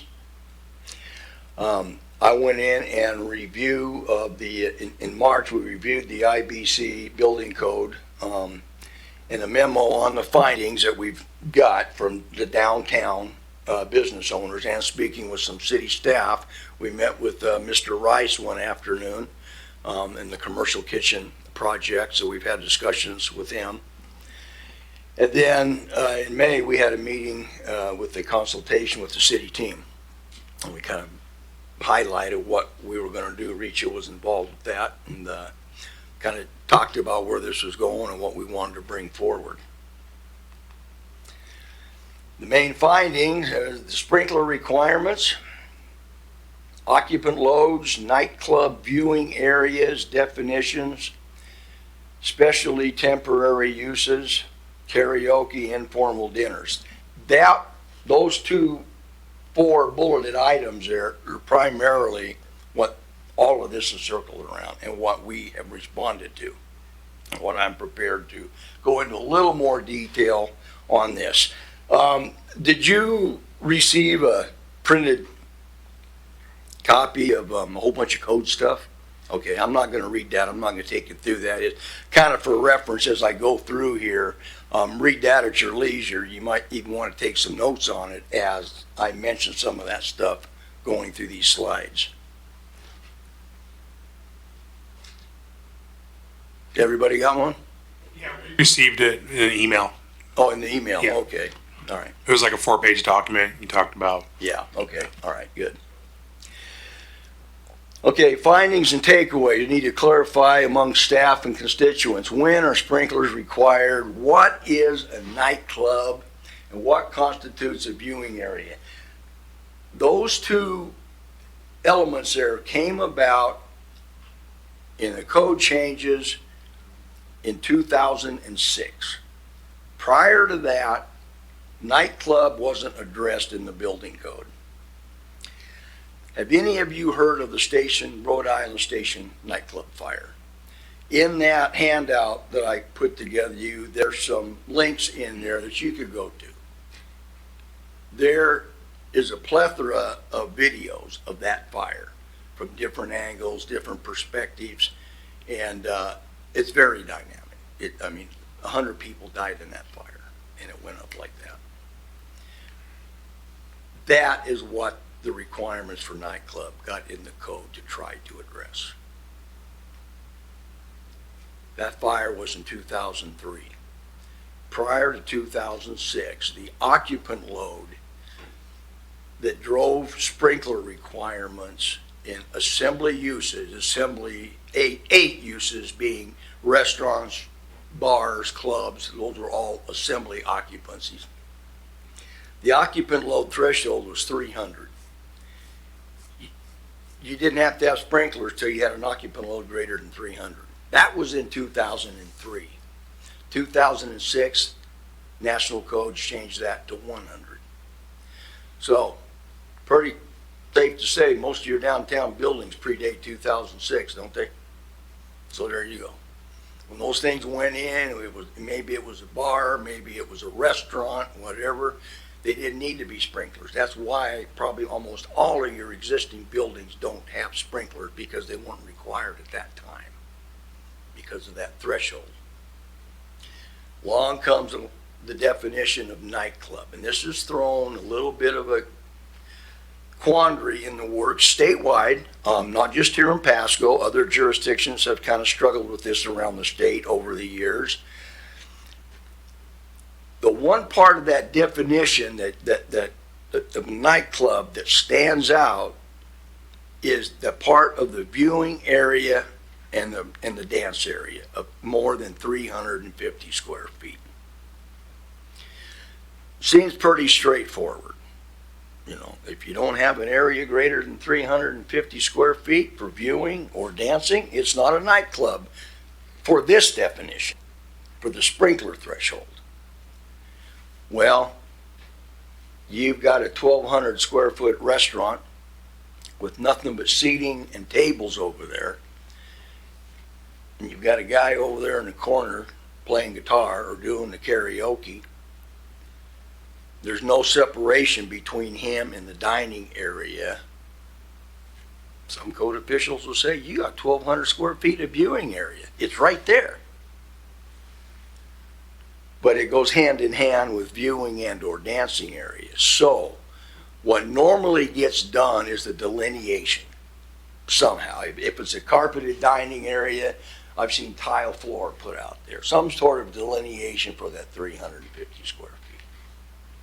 The proprietor can say, there's my area for viewing and for dancing, and it's not greater than 350 square feet. You're good to go. Local interpretation, though, and local application. Not every single code official has taken that approach in the state. Why? Because there's plenty of fire officials that will go into these places on Friday, Saturday nights, and this is not the one or two people that was anticipated being in there. The place is packed with karaoke. Loud noises, a lot of distraction, limited exits, and when things go bad, people need to be able to get out. And it usually comes from experience, and I've queried the building officials in the Tri-Cities area, both Kennewick, West Richland, and others, and I received some testimony that in fact that has happened, that is happening here in the Tri-Cities area. They never named a specific place, but I've been told of some places that are hosting karaoke that are restaurants, basically shut the restaurant down at 9 o'clock and open her up for karaoke, or 10 o'clock, whatever. And now it's a whole big karaoke thing going on for the evening. So, local enforcement, that's part of an issue for the fire marshal's office. That's no different than any other occupant load scenarios that we have in any other type of uses. That's why fire departments do their inspections, do their annuals, whatever. Fire marshal can come knocking on your tavern on any given Friday or Saturday night, and they're going to go right to that occupant load sign that says 75. If they count 200, guess what? Things are going to start getting shut down.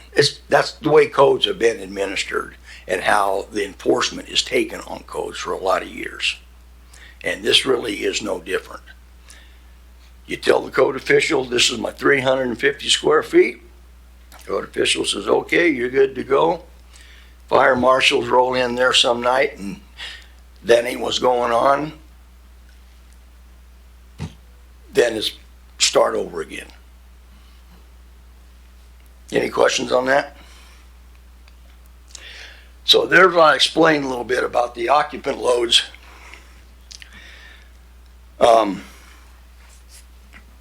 Occupant load of 100 plus people, viewing area 350 square feet. That's what's so different about building codes. Just like a handrail height. The handrail is required to be 34 to 38 inches above the nosing of the tread. Doesn't say 38 and a half. It doesn't say 33 3/4. It says 34 to 38. Those are hard numbers. The code official, that's what he's looking at. If he goes out there in that new construction, throws that tape measure on that handrail, and it's 36 inches or 39 inches high, you know, what if it's 38 and a half? What if it's 38 and a quarter? It's no different than the speed limit. It says 55. Well, geez, I was only going 57. I was only going 60. You got to fall back on what the thresholds are. And when you got hard numbers in the code, it's hard to deviate from it. The code said more than 100, you got to have sprinklers. Plain and simple. If you got more than 350 square feet, you're a nightclub by definition. So is there ways to work with that? There is. There is. One thing that we looked at here is non-conforming structures have been damaged for 6 months. This is a zoning issue here. This doesn't really apply to building codes because there's really nothing in the building code that addresses non-conforming uses. What we have is the international existing building code that you have to go to anytime you're working in an existing building. The building code used to have existing building provisions in the body of the building code in chapter 33. It's now its own code, the International Existing Building Code. So if you're opening up and you're doing a change of use, occupancy change of use. If it was a restaurant for 30 years and it shut down for a couple years, year and a half, open back up and it's still a restaurant, that's not a change of use. Now, that might have some issues for zoning if it shuts down over a certain amount of time, but the building code really doesn't have any thresholds on that. If it's a B occupancy, you can be a restaurant of less than 50 people, be classified as a B occupancy. All right, well, we're going to add 1,200 square feet and we want to bump this out for a real nice dining area out there. Well, now you're no longer a B occupancy, you're an A2. That is a change of use. And typically when you do have a distinct change of use, all the codes kick in. Sometimes there's some flexibility on that. Again, back to local authority, how can you work with that? You got some hard numbers there. You know, you were 50 occupant load, you were 49, you're a dining area, but you were a B occupancy. Now that you're more than 50 and you're serving food, you are now an A occupancy.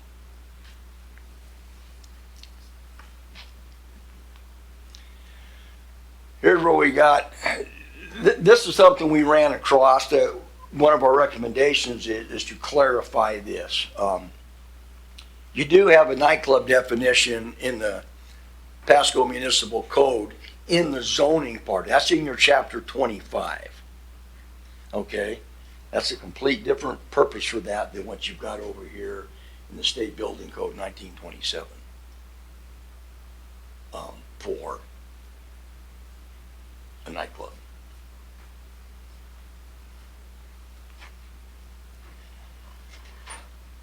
This is interesting here. This was the State Building Code interpretation that was issued in 2009. This was about then when things started kind of going on around the state and code officials were trying to figure out how do we address this nightclub thing. So they started sending in some interpretation. In fact, I think Troy sent one into the State Building Code Council. A couple of them. But intended to apply to nightclubs similar to the Station nightclub in Rhode Island.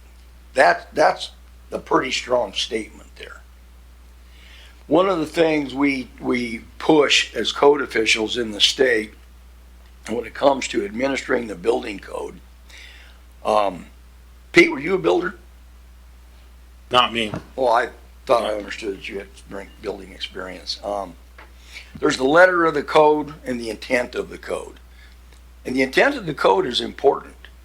In all my years, I used to attend a lot of the national code hearings. And we would always encourage our new inspectors coming up through the ranks, or new plan reviewers, and even at the jurisdiction level, we would try to send as many of them to the national code hearings as we could. Because it was a real eye-opener to see on that floor how something actually got into the code. Was it truly a life safety issue, or did somebody just do a really good job of lobbying their product into the code? Do I have any plumbers in the room? Good, I'm gonna say something. Plastic pipe. Plastic pipe was brought, PVC was brought to code hearings year after year after year back into the 70s. And it was turned down every time because it was an inferior product. It was an unsafe product. Well, you didn't have to have very much of a tradesman's skill to cut and glue plastic versus sweating, soldering, bending copper. That's why it was fought for so many years. Now, without having that knowledge of where it kind of came from, that will impact you a little bit on how you're enforcing the code. And there's a lot of things in the code that way. It's good to know where it came from. What was the intent of the code? Are we meeting the intent with what we're doing here?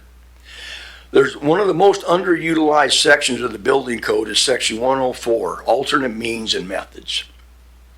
And alternate means and methods gives the building official to accept something entirely not in the building code. It's right there. It's been in the code forever. I say it's one of the most underutilized sections because attorney's over here. He probably knows where I'm going with this. Once you step out of the black and white, now you're hanging it out there just a little bit, So you better document the heck out of what you're going to approve. But it's an approved process. If you don't like what the code's saying you got to do, bring an alternate process to the building official, let him rule on it. He'll ask for documentation. He'll ask for all kinds of test reports. And when it's all said and done, you may say, yeah, I approve this. I approve this method. You got my signature on it. That's how things can change in the code. Not everything, but some things can fall into that category. No questions so far?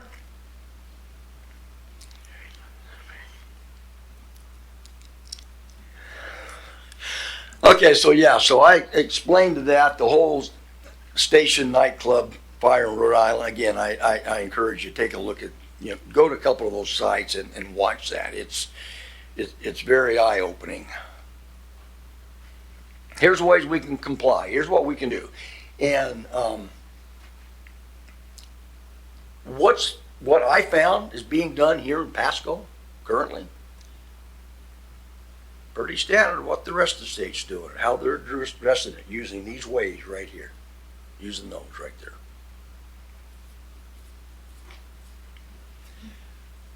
That fire watch, that's a big one. Limiting occupancy, firewalls, cutting down the fire area.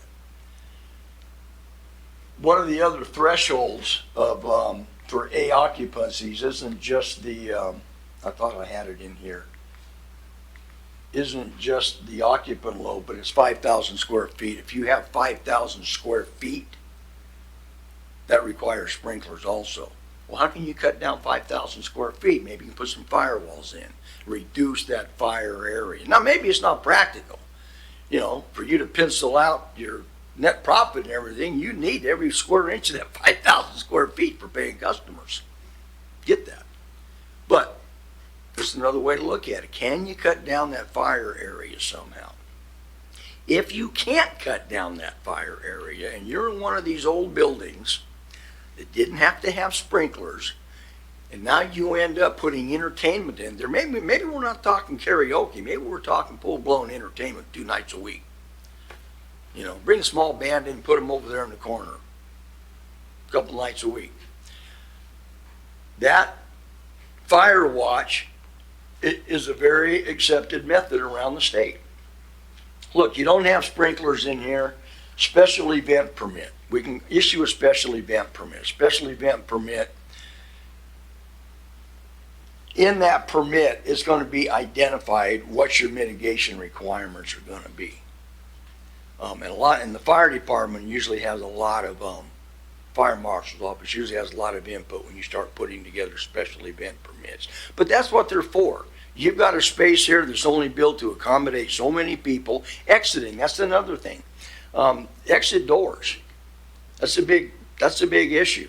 You know your little strip malls, and you got your little shops in the strip malls, and so many decide to put a cafe in this little strip mall that hasn't had a cafe before. It's been something else. It's been whatever. Maybe it's a tattoo shop or something. I don't know. And there's only one exit out of that. They are limited to 50 occupants. And if they set up a dining area in there and they're showing a seating capacity of 65 people, they can't go in there unless you put the sprinklers in. Well, it's a full little strip mall building. It's one space out of 7, and that building is not sprinkled. They're not going to sprinkler that one space. How do you get creative with that? You limit the occupant load. You post it. The code does allow you to use a design occupant load. Some code officials push back on that with the idea that, well, yeah, we're going to post it for 49. Well, they're going to have 60 in there every stinking night. Well, okay, send the fire marshal in and start writing tickets. If they say they're only going to be less than 50, that's what they got to be at.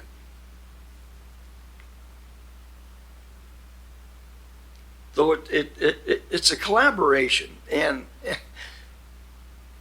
being behind the public counter for as many years as I've been, I've told hundreds and hundreds of not just contractors, but homeowners, call and ask us a question. It don't cost you a dime.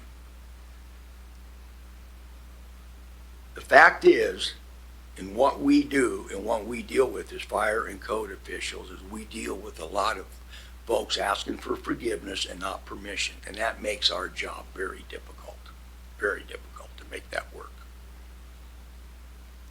Come and ask the questions. If you're going to be looking at people from the public here, if you're going to come to town and start shopping this 10,000 square foot building downtown to put a business in it, go talk to the building and planning department before you start closing any deals. Find out what you can and can't do.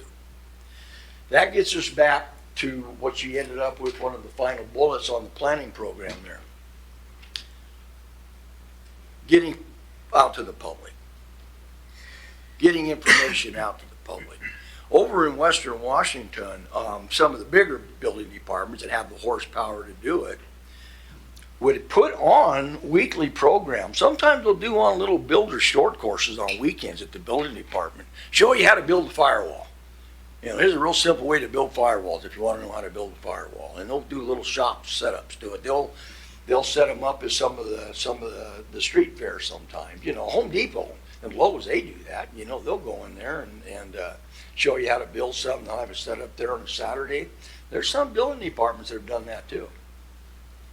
And if you're trying to get this information on what you can and can't do in existing buildings out, I can't emphasize it more that public awareness has to be part of the program. You got to get it out there somehow. I think part of the, frustration for the current owners of the downtown area, there's so many buildings that are either vacant or so much space that they can't utilize because they don't have the sprinkler system, and a lot of those are basements. And there's one that pops into my head that's about 5,000 square feet. They have all this area that they'd want to add more seating to their business or a commercial kitchen, and it's nothing but roadblocks unless they put the sprinkler system in. So I think the frustrating part that I keep hearing over and over is they've been told you can't do it unless you have a sprinkler system. Well, one of the other items, in other words, or go talk to a fire protection engineer. And nobody you talk to is going to be free. I get that. There's going to be a little bit of that. But some of these guys can come up with some stuff that code officials don't always think about. So more, they just need to be creative in finding the solution. Mhm. Thank you.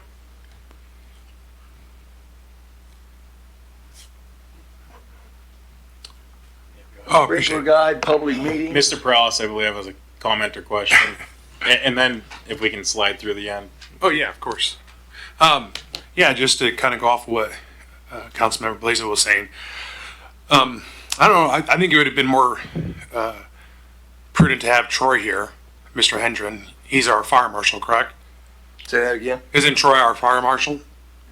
I believe he is. I believe he's wearing both hats at this time. Okay. Yeah, Which is tough. Yep, yeah. It would have been nice to have him here because, you know, he's the individual who's enforcing our PMC, IBC, state codes and stuff like that. And he has a few times, like you indicated, sent in questions to the State Building Code Council and stuff. I like a lot of things that we're talking about here. And like you said, get creative. But, you know, his department has been a barrier and he hasn't been very open. So I would like to hear that straight from him.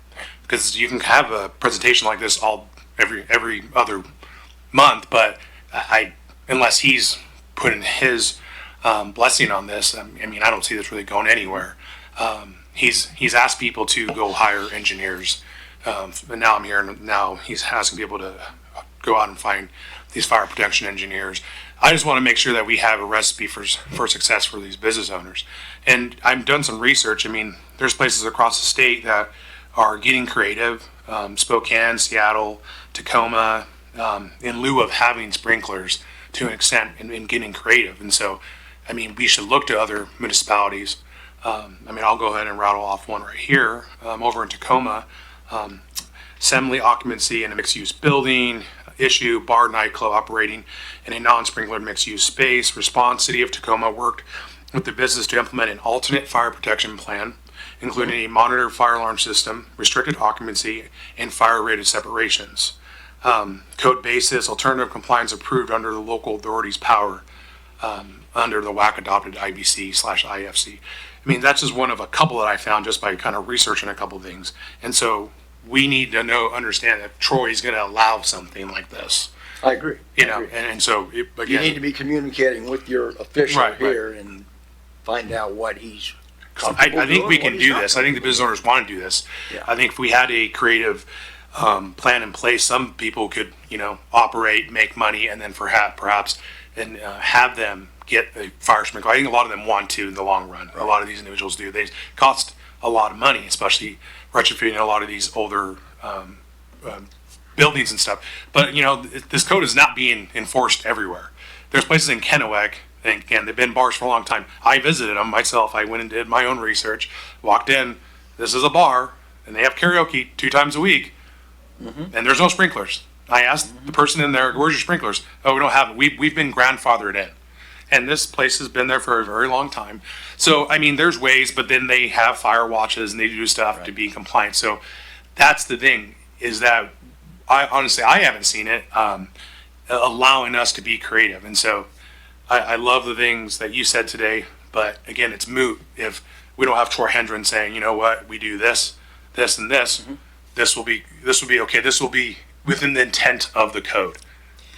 Well, back to what I talked about, the codes, hard numbers, I do see the city manager's Okay. light. hard requirements, Dave, pointing to your legal yeah, your counsel. light on. Waiting to talk. What? Waiting to talk. Okay. Okay. I mean, Sorry. it's a matter of legal. Yeah. I mean, it's legal. It's a state law. Right. It's a state law. And like I said before, when you start going down that path of alternate methods and materials, code officials are individuals, and they come with a lot of different backgrounds. But they do allow it though, right? Pardon? I mean, building code departments do allow it. I mean, like epoxy resin materials, right? That's an alternate method of construction, but it's allowed under that section 104, like you're talking about. Right. So, I mean, there's ways to make this work for our community and ensure the safety of the people going into these businesses. So that's what I mean. It's just figuring out a plan so that people can be safe. You know, that's my perspective on this. So this has been an issue going on for a long time. I appreciate the presentation, but it's just a matter of figuring out that plan, and again, I would hate to have people go through this thing and still be told no because there's something else. So I want to make sure everything's out on the table, everyone clearly understands what they need to do, and maybe perhaps have the building department, Troy, the fire marshal, look at some of these alternatives and talk to these other departments across the state. Yeah. I mean, because they're implementing things, because again, there's businesses or these buildings have been here forever. And just, it's very costly to retrofit them. Well, I see that. To bring them up to code, as a whole city issue. I mean, how is the city? So I will call attention, Deputy City Manager has her light on, I think she's got something. Thank you, Mayor. One of the things, and we've really enjoyed working with Willie and really taking in all of the experiences that he's had all across the country, and also being part of national, state level organizations.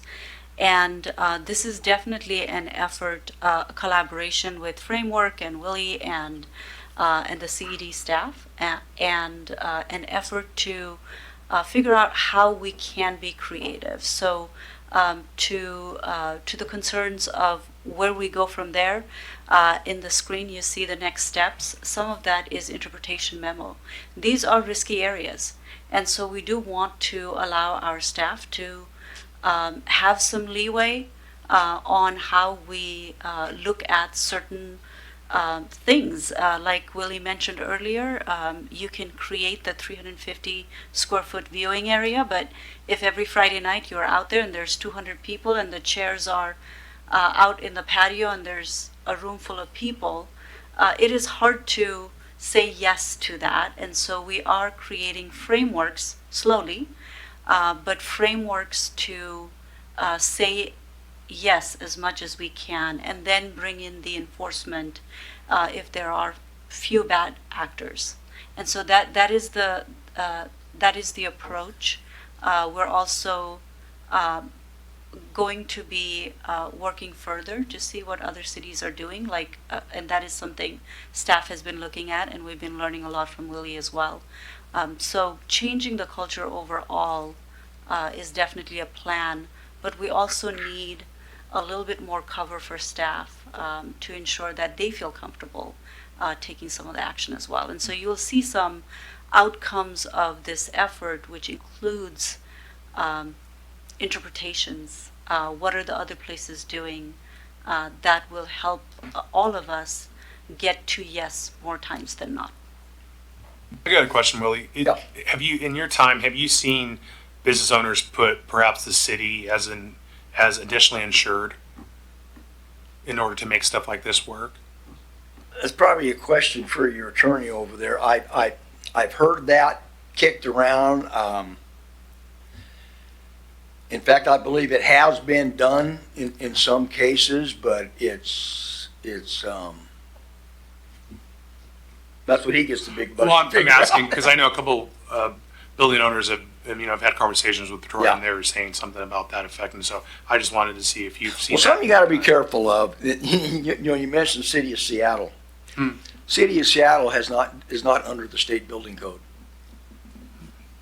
They're their own code. They always have been. They are not regulated under the state building code at all, and they do a whole bunch of stuff that people like to point to that can only be done in Seattle. Seattle was one of the first jurisdictions to start allowing single occupants in single exits in multi-story buildings.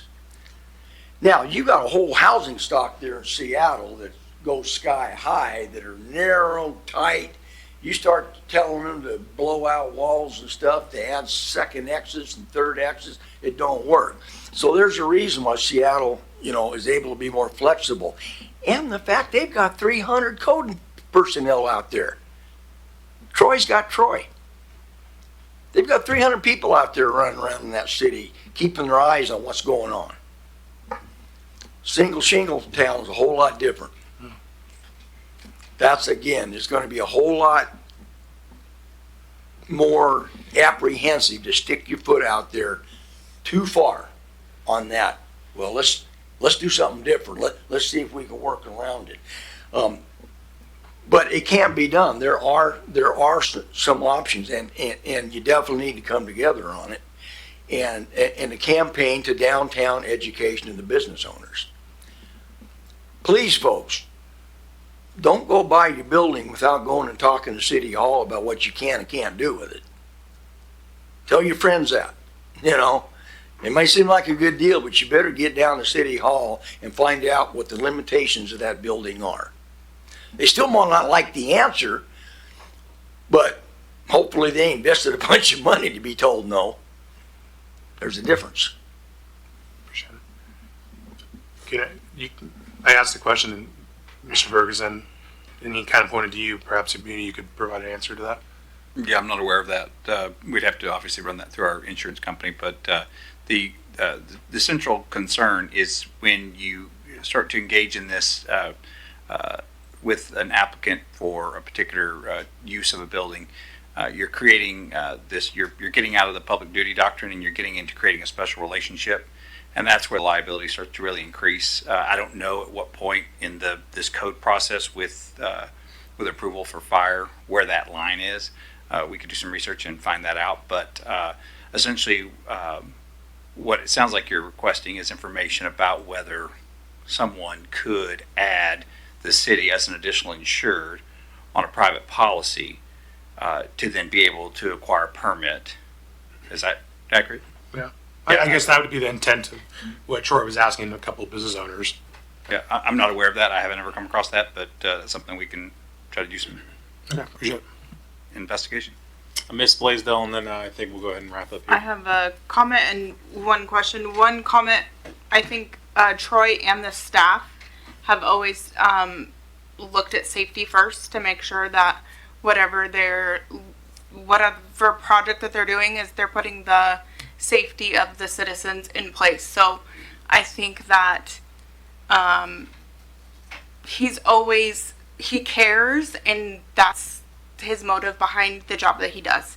He wants to prevent something bad happening to anyone in the city of Pasco. One question I do have is, in one of the slides it says reoccurring special permit may require fire watch. Would that be something like security? Is that what you're referring to? That is taken, no, that's interesting. That's a good question, because I know for a fact some jurisdictions have been more restrictive on that than others. Some jurisdictions have required certified fire personnel. Other jurisdictions have said, I don't care, just give us somebody that you know is going to be there. Eyes. Construction sites is a good example. I know for a fact on some construction projects, multifamilies, large multifamily projects, stick frame, those things. Western Washington's had some fires. Linwood, where I used to be building official, had some big multifamily fires right at the framing and sheathing stage. I mean, you've got 4 stories of stick frame buildings, 200 units, and somebody decides to torch it overnight. And the thing goes up. Well, the sprinklers weren't even in yet. The water lines weren't even in yet. Those contractors would be asked, put a fire watch out here. Most jurisdictions on that case would say, just get some of your crew out there, but we want a fire watch out here. We want that whole perimeter covered all night long. But I do know of some jurisdictions that when you ask for a fire, when you require a fire watch, you're going to want to have fire personnel. That's an inner office thing you have to figure out what you're comfortable with. Thank you. Well, we certainly appreciate the presentation. It looks like we have some potential next steps. I think, I'm absolutely interested in seeing what the interpretation memo looks like from staff or from whomever it comes forward. And then I think leading that into the other bullet points ought to be our next steps. Take the memo, be able to kind of chew on it, and then go from there. I appreciate your time. Do we have any additional questions or comments from council? Okay, thank you very much. Thank you. Do we have any public comments on this issue? Going one? Go ahead.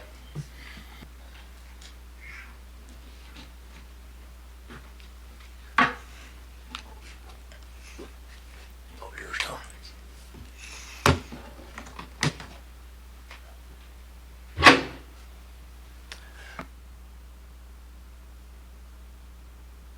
Big Maple Properties, 108 North 4th in Pasco.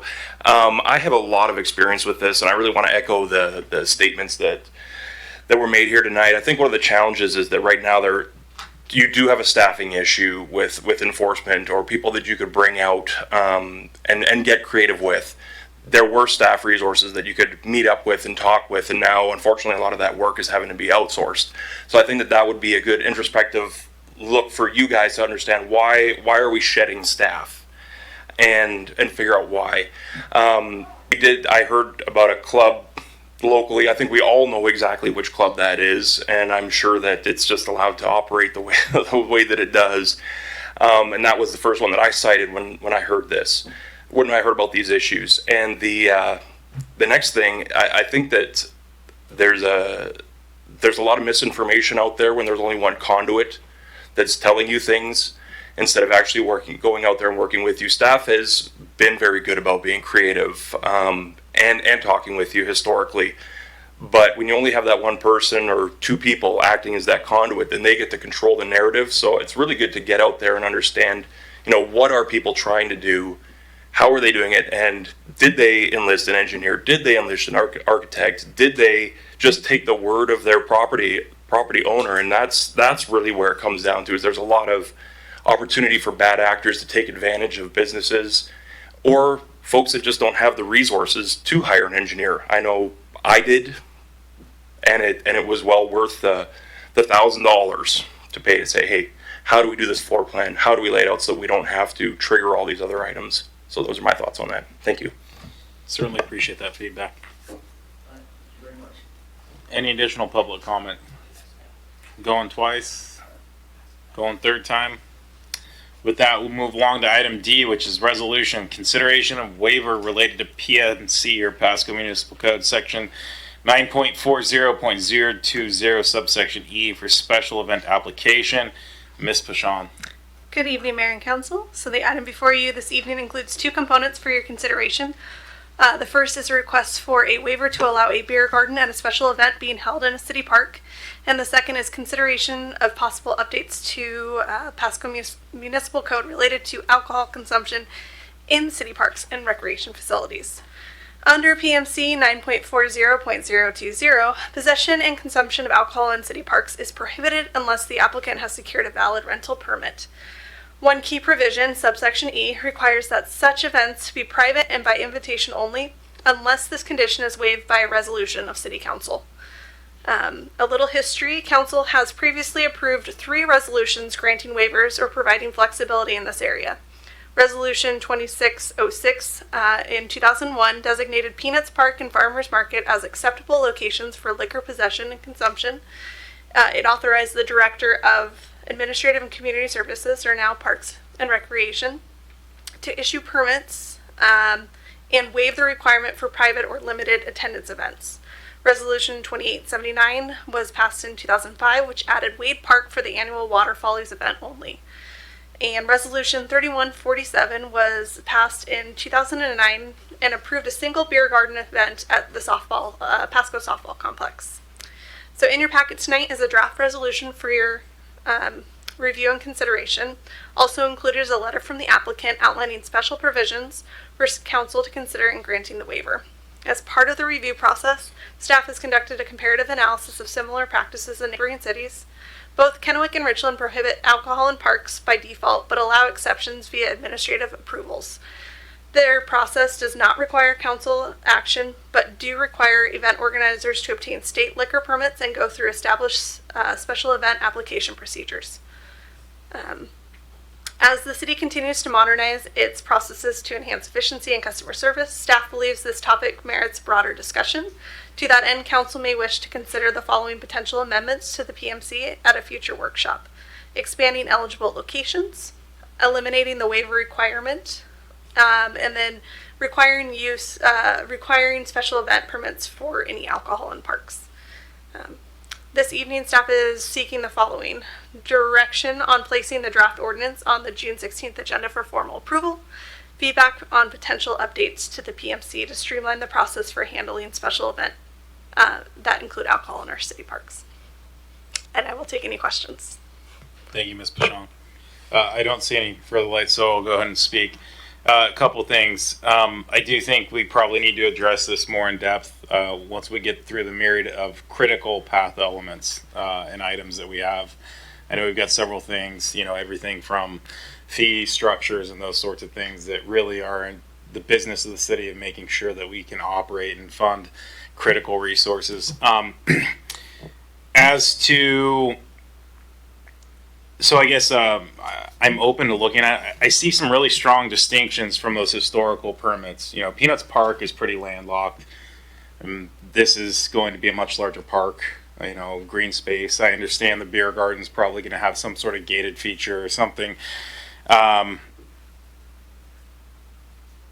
do struggle, having a beer garden in a park that large. I'm not sure. Maybe just the historical use doesn't seem to fit in for me. So I'm not sure that, from my perspective, that taking a last minute action, I don't know when staff got this, but they're asking us, 2 weeks before the event. I think personally, if I had more time to think through this, I'd be more inclined to really dig into it and say, what does the police need? What does the fire need? Is there any security need? Those things I don't think are fully answered at this point.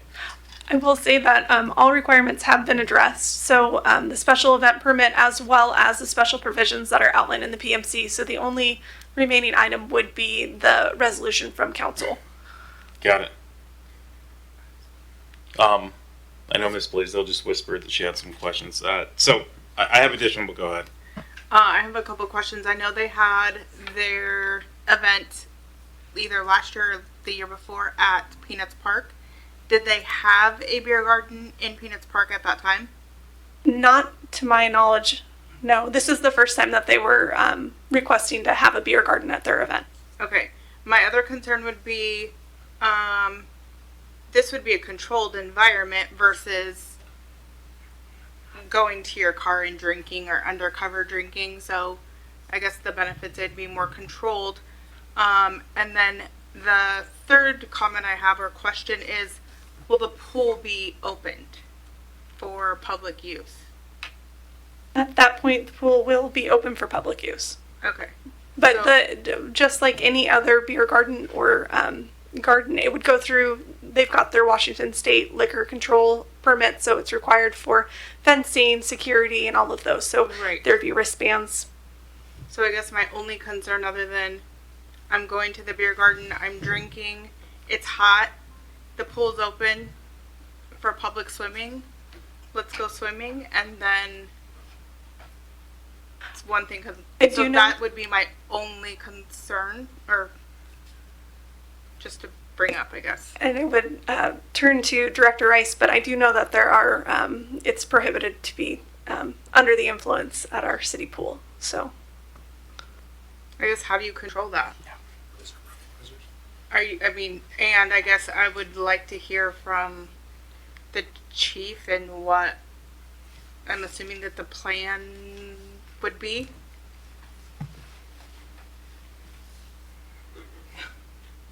Thank you, Chief.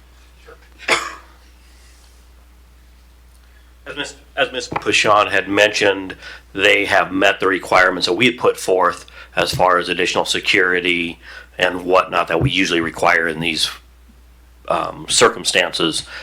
They've met all of those that we have asked them to meet, with the exception of this section that has to come before you.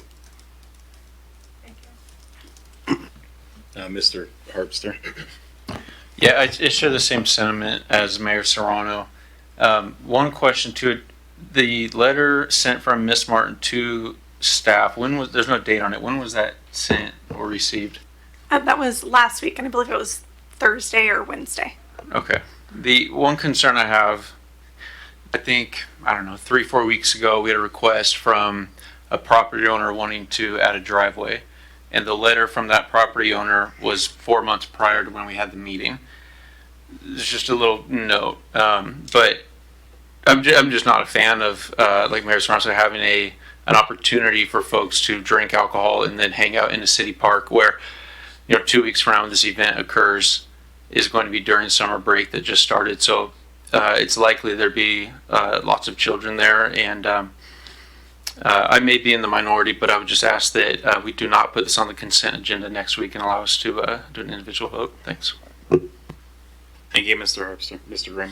Thank you, Mr. Mayor. I was just gonna, my question was maybe just for Mr. Ferguson, just as far as a liability issue to the city with, you know, kind of what Councilwoman Blaisdell brought up in regard to the pool and other things. I mean, are all their I's dotted and their T's crossed, for lack of a better phrase, or, you know, could this potentially become a problem for us?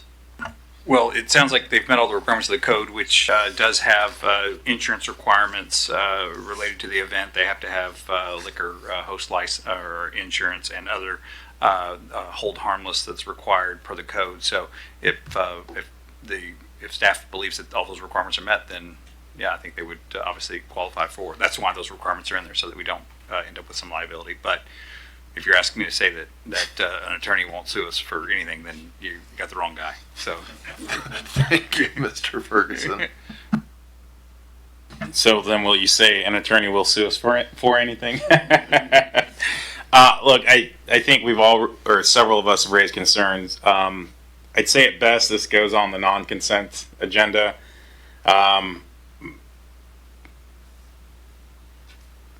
Personally, I'm just not sure. Again, I see some really strong distinctions.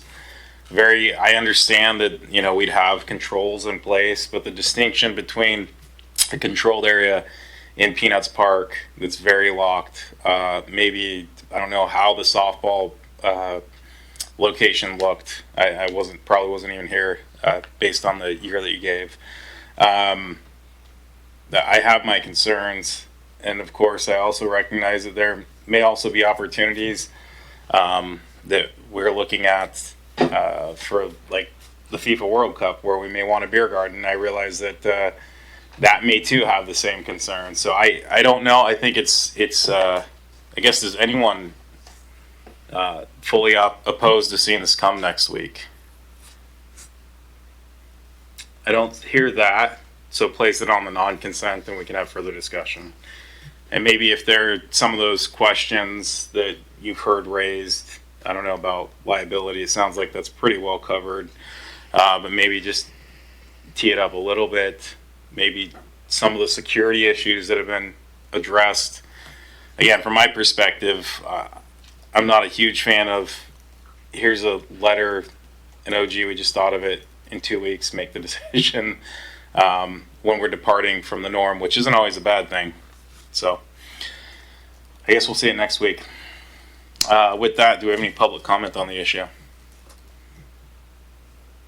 Any public comment going twice, third time? All right, we're going to move along to item E, the 2026 to 2031 Transportation Improvement Program update from Director Sarah. Good evening, Mayor and Council members. We are going to do this very quickly. We have seen this presentation a handful of times now, so you know exactly what the requirements are. Next slide, please. And the work that we have done and what this next slides will include. So next slide, please. The only change in this document that you have in front of you is that we have incorporated one more project in our list to accommodate safe routes to school crossings. Next slide, please.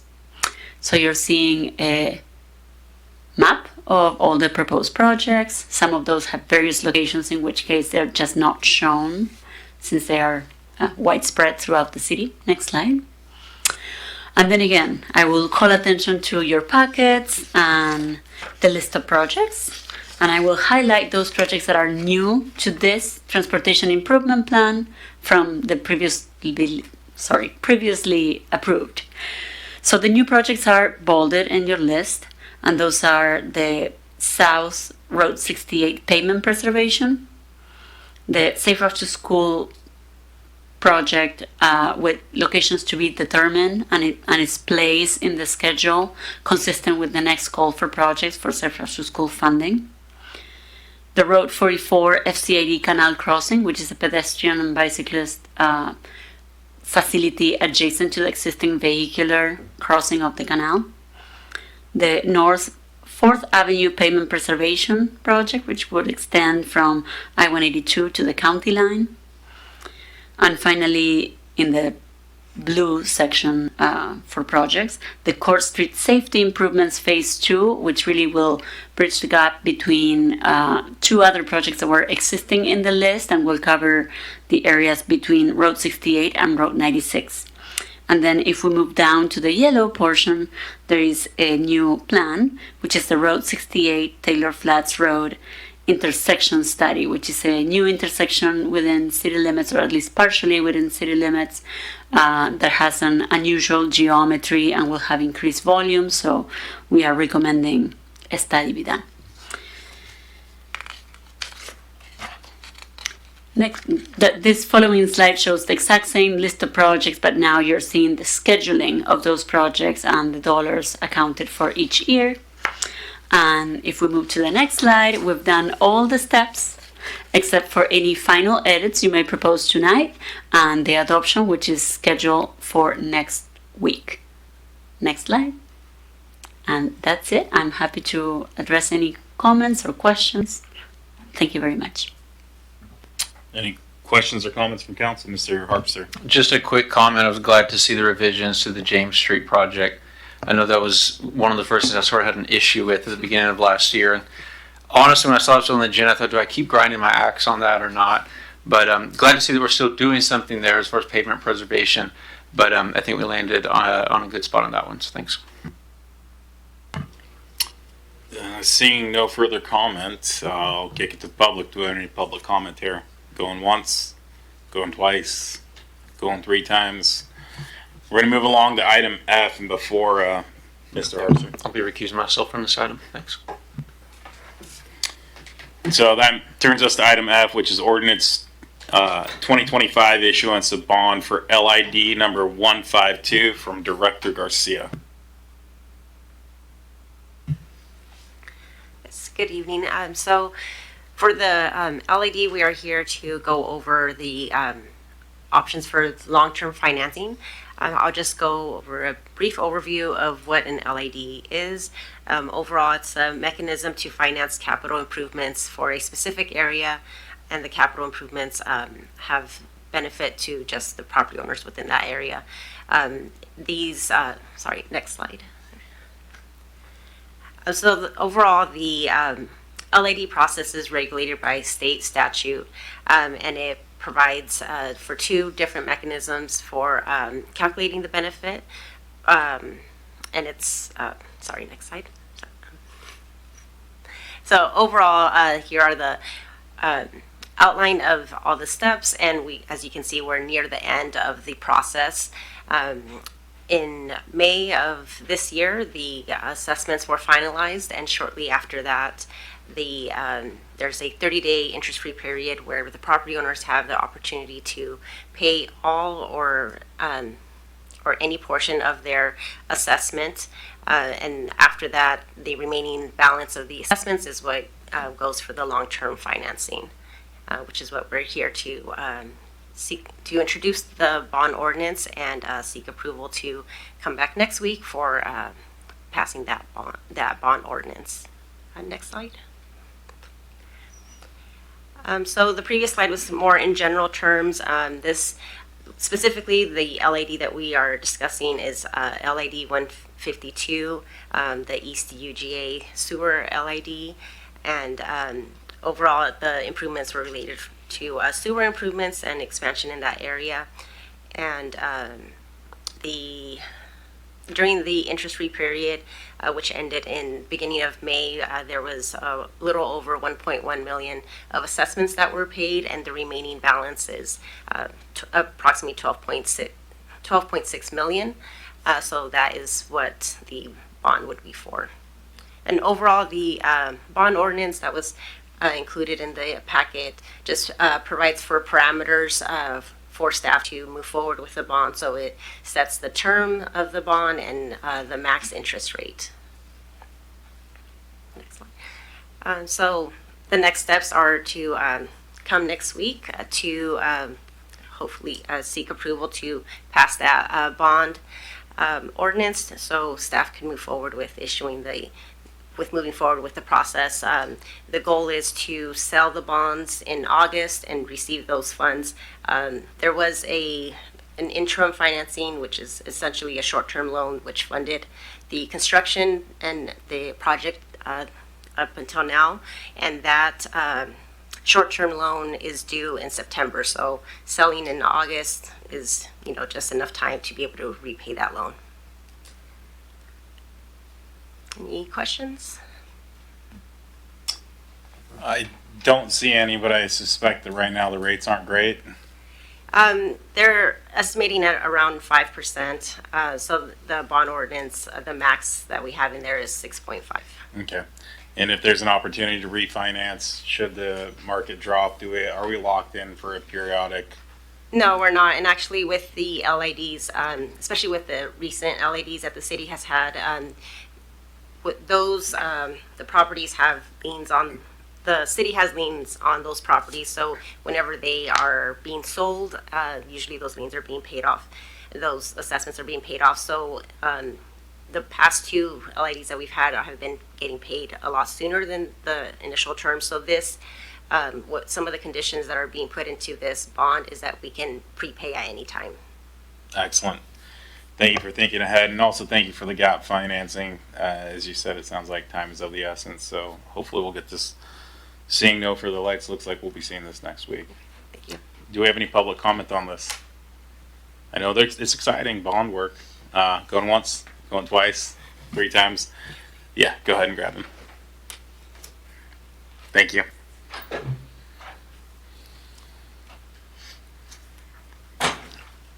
That's going to move us along to item G, which is another resolution, Professional Services Agreement Amendment Number 5 with WSP USA Inc. for Lewis Street Overpass Project. I know we got Mr. Olin and Director Sarah, so someone's going to talk. Yes, I will introduce Michael Ullman, who is with HLA Engineering, and I wanted to make the clarification our packet had an error and he was listed as being part of the consultant requesting the amendment, and that is incorrect. So he's from HLA. He's been our project manager for this project since 2019, and he's here to share with you this item. Thank you. Mayor, Council, thank you for having me tonight. I'm here to talk to you about an amendment for Lewis Street Overpass for construction management services for WSP USA. Council, as you may recall, this project has been going on for a little while. Our groundbreaking ceremony was back in 2021, just over 4 years ago. Contractor actually began work on the project in August of 2021. The bridge opened for vehicles about a little over a year ago, April 26th. The substantial completion date on the project, actually I believe was December 2024. I listed it as November, but I believe it's actually December. And one of the questions that I heard leading up to tonight, I believe from some council members, may have been kind of where is the project? I think we've gone into what might seem like hibernation a little bit, but it is not. There's been a lot of active work happening on the project. We've got some corrective work happening in June and July, so late this month, potentially next month. That involves a couple different items, some minor corrective work on some of the wall panels. There's just been some cracking noticed just due to some minor settlement, and so the project remains under warranty currently, or I guess not technically warranty, but it's still under contract, so we can have the contractor repair that. So we've worked with the engineer of record to figure out a few things like that. And the expansion joints on either end of the bridge aren't working quite like we want them to. And so they're going back to address a couple items with that in a few weeks. No major structural concerns or anything like that. But long term, we want to make sure that those are functioning appropriately. Otherwise, it becomes big maintenance issues for the city. There's some final punch list items, just some small miscellaneous things that'll be happening at the same time, kind of throughout the June and July timeframe, ideally, and then paperwork closeout. We're looking to follow that up within the few months after that. We've got a plant establishment period, so as part of these contracts, when they put in a variety of plants, there's a period that the contractor basically has to ensure that they survive. I spent a couple hours walking the site today. I picked a terrible day to walk the site, and like 106 degrees. But went through that actually with the landscaping contractor to verify. We had them replace like 250 plants that weren't thriving like they should be, and so just trying to make sure that on the back end here the city gets exactly what we paid for on it.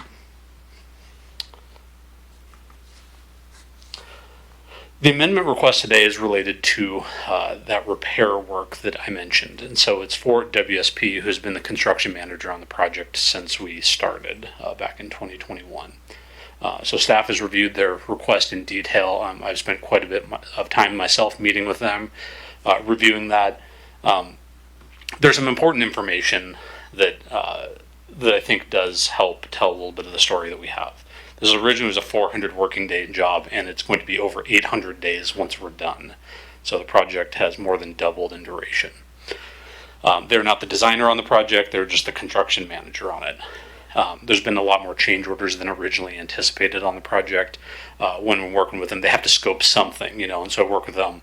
The city works with them, me specifically, but to come up with a realistic number of assumptions surrounding what are they going to do. You can't scope everything, but you also have to have some minimums for it. So there's been some long schedule disputes. Required responses have come from that, and it's been there's been some really complicated schedule analysis out of this. WSP, as a firm that has I think it's like 10,000 engineers nationwide, they've got some specialty scheduling consultants and things like that that the city just doesn't have the resources for. And the request for what they are going to be doing, the inspection, is just services that the city simply isn't required or isn't prepped to provide for some of the special inspections and things like that with the staff that we have. I've listed a few of the notable items that have been outside of the planned scope with it, but WSP has helped with a variety of items on this. BNSF is certainly the biggest one, where the coordination effort with them has been long and arduous. So, and the soil sample testing, which is noted there at the bottom, WSP did go above and beyond, which really did mitigate some pretty significant delays to the project, which ultimately results in about a $10,000 a day cost. And so there was quite a bit mitigated through them moving quickly and doing some various things near the end of the project. So the actual contract, the original contract is about $1.85 million. The first supplement that we entered into is for about $50,000, and that was during COVID. There were some specialty inspections that WashDOT typically provides that COVID travel restrictions meant WashDOT told the city, we won't provide those because it was in Oregon. WSP happened to have some personnel that provided that inspection, so they jumped on that and helped not delay the project. Supplement 2 and 3 were essentially contract extensions from moving from that 400 to closer to those 800 days that are I mentioned earlier. Supplement number 4 was just time only, making sure the contract didn't actually expire, so didn't have to re-advertise and go through that whole process, so no dollars associated with that. And the proposed supplement number 5 tonight is about $100,000. And basically that's inspection services for the duration of the project. The one thing to note is the city has the ability, since contract days have expired on the project, to offset those costs with liquidated damages from the contractor. If that doesn't mean a lot to you, liquidated damages essentially are a contract provision that are included in most or all municipal contracts, allowing the city to basically charge a certain dollar amount for work that exceeds the contract duration. So in this case, after the 800 contract days, and basically we finished the job with 0 excess days, repair work associated with that, the city can basically seek those costs back from the contractor. So that is an option, and I think the option the city plans to move with to offset costs from the contractor at this time. The total proposed contract would be $3,066,000. That represents about a 65% increase from the original contract. However, considering the number of contract days and the things that have gone on in the project, it's not an unrealistic ask considering the situation. So, can I answer any questions related to this? Do Mr. Prowse. Not here to beat you up. I like you. You come in here and you give us a lot of good information, and you've been very professional. But I do have one question. So, in regards to the liquidated damages, I mean, that's if we can recoup those, right? I mean, it's not like they're going to be giving us the money. We have to go through like a legal process to get those back. In some cases, so there's a portion of that that has not been paid out on the contract, particularly with like the plant establishment period, but it is not that full amount, sir. It's probably in the neighborhood of $25,000 remains to be paid out. So you're correct on the back end of that. It's not as simple as just saying give me the money. It's typically more involved than that. Okay. Now, Cascade has agreed to come back and do the rework and everything? Correct. Okay. Yeah, we've ordered the materials, and that's actually we haven't given out notification on that specifically because we have a material that's going to be shipped related to the expansion joints. That's a fabricate, to the specifics of that joint, and so once that ships, we'll have about a week and a half before it arrives, and then we'll have at least 2 weeks of notice, including that time. That Are we shutting down the width of the overpass? But it'll be done with one lane traffic at all times. Okay. Minimum, yeah. Okay. Okay, that's all I had. Thank you. Thank you, Mr. Prowse. Mr. Grum. Thank you, Mr. Mayor. Thank you, Michael. Appreciate you coming before us. I know this has been a long, arduous process and everything. I guess one of my questions is, is this really kind of the last time? I look at some of these supplements and I remember the one for almost $1 million and then the 150,000. I really thought that was going to kind of see it through to the end. And I know you're kind of the messenger to a degree, but, is this next $100,000 going to manage it to the end? It just seems never ending. Yeah, there's no doubt this has been a difficult project. I'm working on it for just about 6 years, and so Lewis Street holds a special place in my heart for good and bad reasons. But I truly believe this is the last one, sir. Previous ones, and I'll be honest, the 150,000, I thought that was the last one before we discovered some of the items out here. Just with the duration that we have, though, the number of things that can creep out of the woodwork, if you will, is becoming limited, not impossible, but fewer and fewer things. And so with this, I've walked this job dozens of times, continuing to look for items that become apparent. The cracks on the SEW wall were a relatively recent thing, and it coincides with some soil settlement. They're pretty minor in nature, but those are things that we see, and I don't want this to become the city's liability in a year. That is if you will, a very small silver lining associated with this contract dragging out a little bit, is with federal projects, you don't get a warranty period. So that's part of federal funding, is that you don't get to have that. But in this case, while the contract's still open, several of these things get to get addressed that, if you have an expeditious closeout on it, honestly would become the city's liability and the city's to resolve. And so it's a very small silver lining, mind you, on this, but it is something to, that I recognizing as I was looking through some of these items, that it gives us the ability to make sure that the final product is going to be what the city paid for with this. So. No, and I appreciate that. Considering some of the setbacks we've had and stuff along the way, I think that is an important, silver lining that, we can kind of tie up some of those loose ends. I look at the notable work provided outside of the scope, and I think you were right to mention, having to work with the railroad and everything. They, some of the burdens they kept putting on the project, especially to the last minute. I'm, struggling a little bit with a couple outreach meetings and, putting some signs up to help negotiate businesses is a huge, lift outside of the scope of the business. But yet I get it on the other hand. So I guess just one question. This one's going to probably be tough for you to answer, but is there anything you can possibly, I guess, project or guess that could, bring this back before us again here in 6 to 9 months? There's nothing that I see right now that would be the case for that.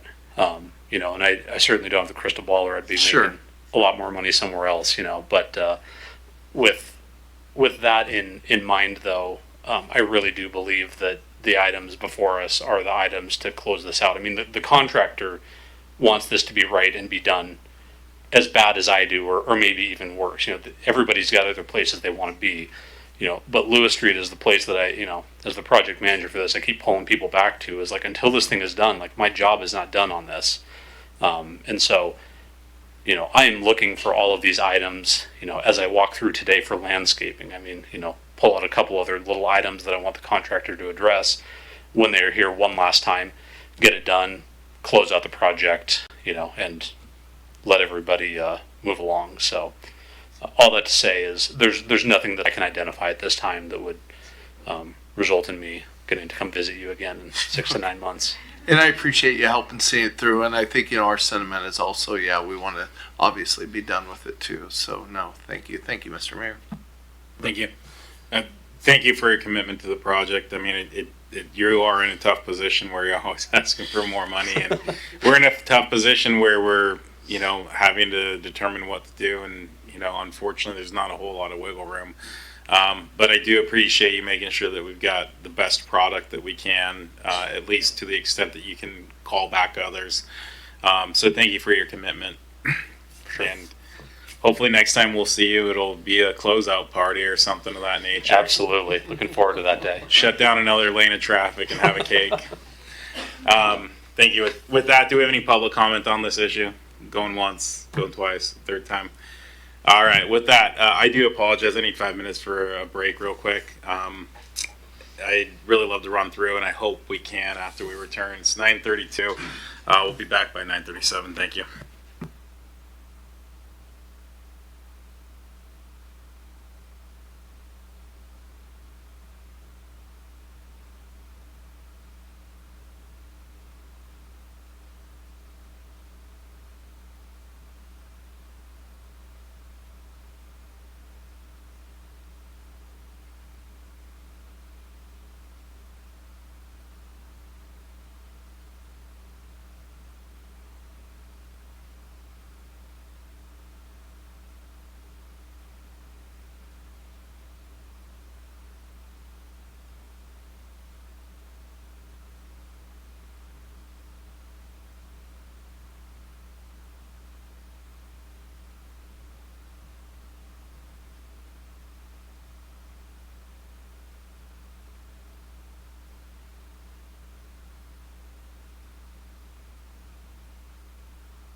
Thank you for taking a break with us. We're now back into session. We are on item H.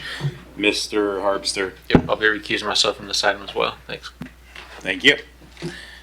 So item H is another ordinance budget amendment for upsize program, Water and Irrigation Director Sarah, who I know is speedy Gonzalez. Yes, good evening, Mayor and council members. We don't have a presentation on this, so I will explain what we're discussing. And it's truly a discussion for tonight. As you know, the city has a utility upsize program, which allows the city to participate when developers are installing infrastructure utilities, water, sewer, and irrigation pipelines and other infrastructure associated with those systems to ensure that the infrastructure that is being installed is consistent with our long-term planning documents and ensuring that that system doesn't need to be upsized when more development occurs. So in order to do so, we need to have allocations in our budget to cover the costs for those contributions. Historically, the contributions have been in the order of an allocation biannually of $200,000 to $400,000 in our budgets. But in this biennium, we are seeing a lot of needs, and so both for irrigation and for water utility, the proposed modifications to the budget are to incorporate an allocation of $1.3 million in water allocations and $550,000 for irrigation allocations. And these are specific to the upsize program. So again, developers apply to this program when they are building infrastructure, and they need to show that the infrastructure that they need is a certain size and that the city is requiring a bigger size. And this happens often, especially when transmission mains are installed or pipelines that are intended to serve a bigger area than just the area that the developer is developing. For context, the funding for this program is typically coming from the capital expansion fee, which again, as you may remember, we are having a study for revenue requirement underway for water and sewer. For irrigation, that process has already occurred, and we will be looking at what adjustments are needed for that capital expansion fee. When capital expansion fee revenues are insufficient to fund this program, it is funded via rates. So that is kind of like the other side. There is the side of the expenditure and then what revenues are supporting those expenditures.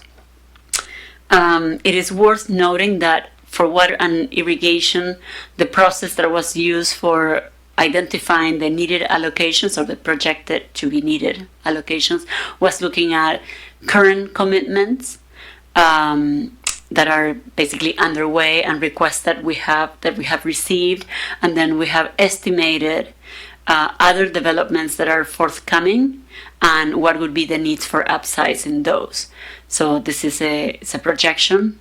We are not already committed to spending these dollars, but we thought it was prudent to bring to you what we believe to be an accurate estimate of what will be needed in the biennium. This is both for 2025 and 2026.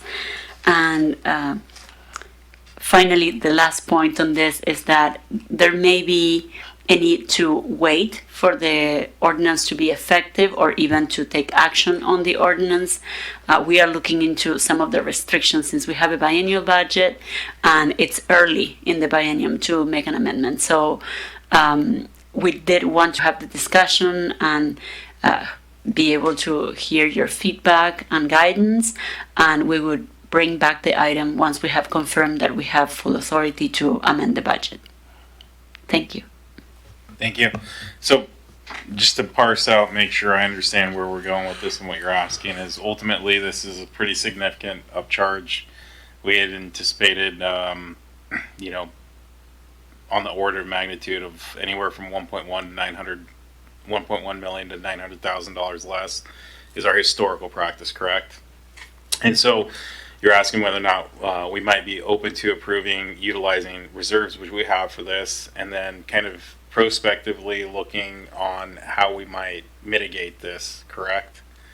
That is correct. Okay.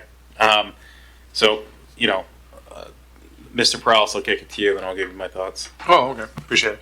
Yeah, I kind of found it odd that we haven't done like a full legal analysis, but yeah, we're being asked to give verbal approval to, what was that?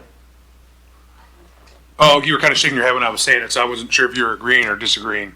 No. Okay. Approval to allow reimbursements. Does that mean that's what you're asking? That's what staff's asking for us to provide reimbursements, but we haven't done the full legal review if that's even allowed? Councilmember Morales, if I may, because we have a biennial budget, there is an RCW that requires for us to wait for acting on a budget ordinance, so essentially an amendment, till much later in the year. I believe the date is September 1st.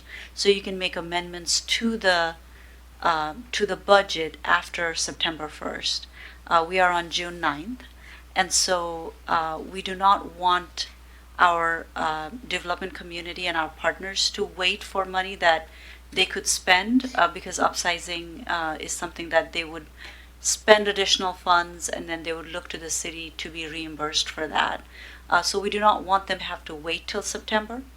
And so what we're coming to you is asking if verbally you would be open to the city getting into a contract for this upsize and be able to reimburse our partners before we do the budget amendment formally.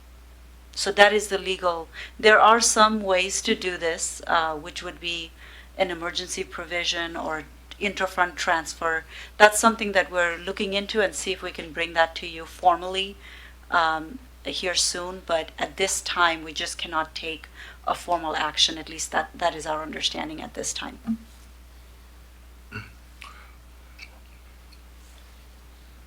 Yeah, I guess to me, I feel like it sets a bad precedent to allow this, and so I guess I just don't understand. Is it emergency? I mean, we're not. I mean, you just said, and I did a little bit of research. I mean, if it's classified as emergency, then we probably could do it. But is this emergency? Do we need to pay these people back? Did we have like a schedule of understanding of when we were going to pay them back? Do we have that kind of going forward? If we do this again, do we know what by this certain date we need to pay them back? I mean, just kind of more information, I guess is what I'm lacking here.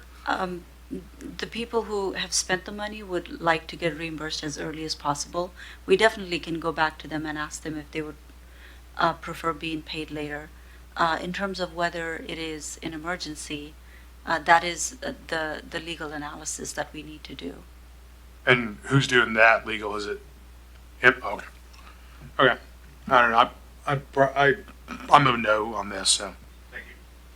Thank you, Mr. Prowse, Mr. Green. Thank you, Mr. Mayor. Real briefly, I guess the way I'm understanding it here in this paragraph in the discussion, it basically just says on one hand, the budget's strained, so in one sense, we're kind of just saying we can't really afford to do this, but yet this is our chance while this is being set up that in a sense we can't afford not to. If I'm reading that paragraph, we can't afford it, but we can't afford not to. Would that be fair, Ms. Sigdell? That is exactly the dilemma here. Doing it later down the line, knowing full well that we do need these lines upsized, would cost significantly more, probably exponentially more. So it would be more prudent of taxpayers' funds to upsize it now, much more economical. Okay, thank you. That's probably where I'd be, Mr. Mayor. Thank you. Thank you.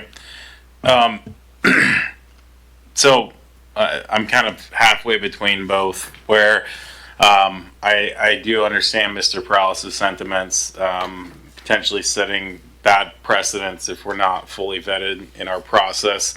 Nonetheless, as I read it, basically saying folks are building, they got the lines open, do the work while the work's being done, rather than, potentially double or triple charge us down the line to reopen and redo it. And I can't tell you what percentage of my emails is why is work being done here or being done here with the caveat of again. And we don't want to be in that position. So what I would say is, I think two things. One, if we can ferret out this notion of emergency relatively quickly, that'd be super helpful. If we can qualify and deem it as such, let's do so. Obviously, that sounds like it covers us best. To Mr. Prowse's point, I'm not really interested in getting in a habit of providing, a quarter's advance notice of verbal agreement on a budget amendment. I understand the need. So I think sounds like Mr. Grimm's in the position of moving forward. Obviously, you're a no, Mr. Prowse. I'm certainly in the position that we move this forward, but let's get as much of our homework done as possible so that we aren't risking exposure. Anything else? Okay. Anything from staff? I can't help myself because I know you can't. These are so. I know I teased you there. No, I appreciate it. So essentially, one of the things I do want to make sure everyone understands about upsize agreements, it's a very rare situation. Anytime you contribute city funds to a public works project or to a project, it typically triggers it and makes it a public works project. Then it has to be publicly bid. You have to go through all that stuff. So essentially what the auditor's office has come out with is says that there are certain times when actually it would cost cities money or resources, taxpayers' resources, to not participate in a project. So which would mean that every project would all of a sudden turn into a public works project and become completely unfeasible for lots of folks. So the development would stop. So it is this weird kind of cross section. So it's extremely common. The way that the auditor's office looks at it is that as long as it's increasing capacity, then you're allowed to contribute funds to these projects, because that's exactly what it's trying to do, is increase future capacity, because they realize that if folks only had to build what you legally were able to make them build, then somebody else would have to come along 3 years later, 4 years later, whatever, rip it out, and everybody's wasting resources on that. So it is an anomaly. It's a weird kind of cross section of the competitive bidding, and then don't even get me started on the prevailing wage aspect of it. I won't put us all to sleep. But at the end of the day, really what it comes down to is it's really a penny now, pound later kind of situation, where being involved in it really is economically advisable, even on a state level. So it's one of those few things that we actually get encouraged to participate in. So, but with that being said, with regard to the budget aspect of this, we're still trying to figure out exactly what this would. A lot of times these are much easier because we're just going inter-fund, and so we have tools. Our statute for biennial budgets is really good about explaining under what circumstances you're able to move money around. This is taking money out of reserves and then appropriating it. So that's something that we're going to need to make sure that we go through the budget process.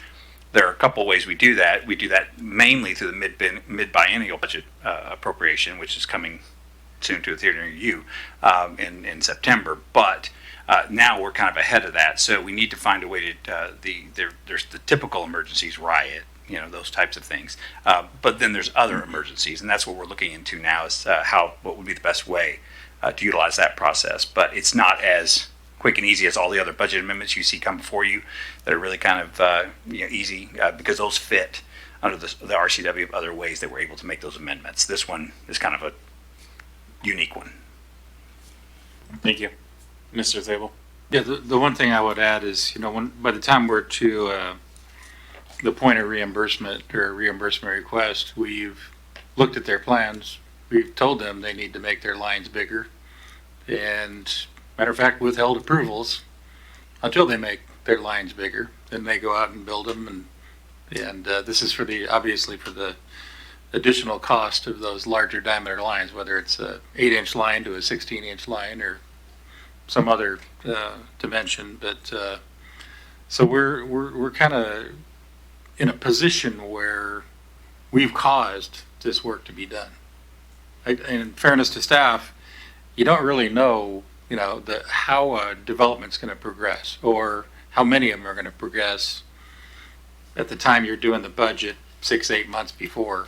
What year they're going to be moving forward, how soon. There's a lot of plats that maybe don't move for a year or two.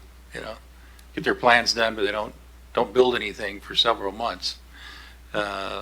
you know, for whatever reason, we're in a time where a lot of things are happening very quickly out there. And so we find ourselves with not enough dollars in the kitty, right, for what we have basically ordered developers to build. So I just want to give you that perspective as to where the city sits in this situation.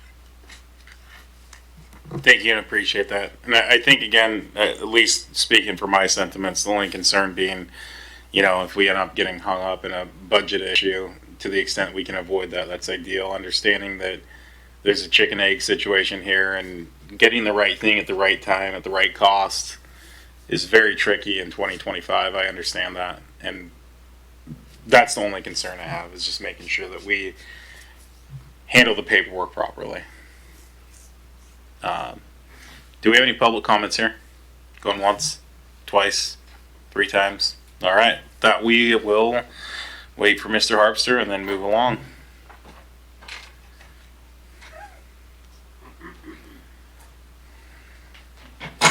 Moves us along to item I, resolutions approving 3 developer reimbursement agreements for utility improvements associated with the Broadmoor TIF utility package project. I see Mr. Cartwright listed.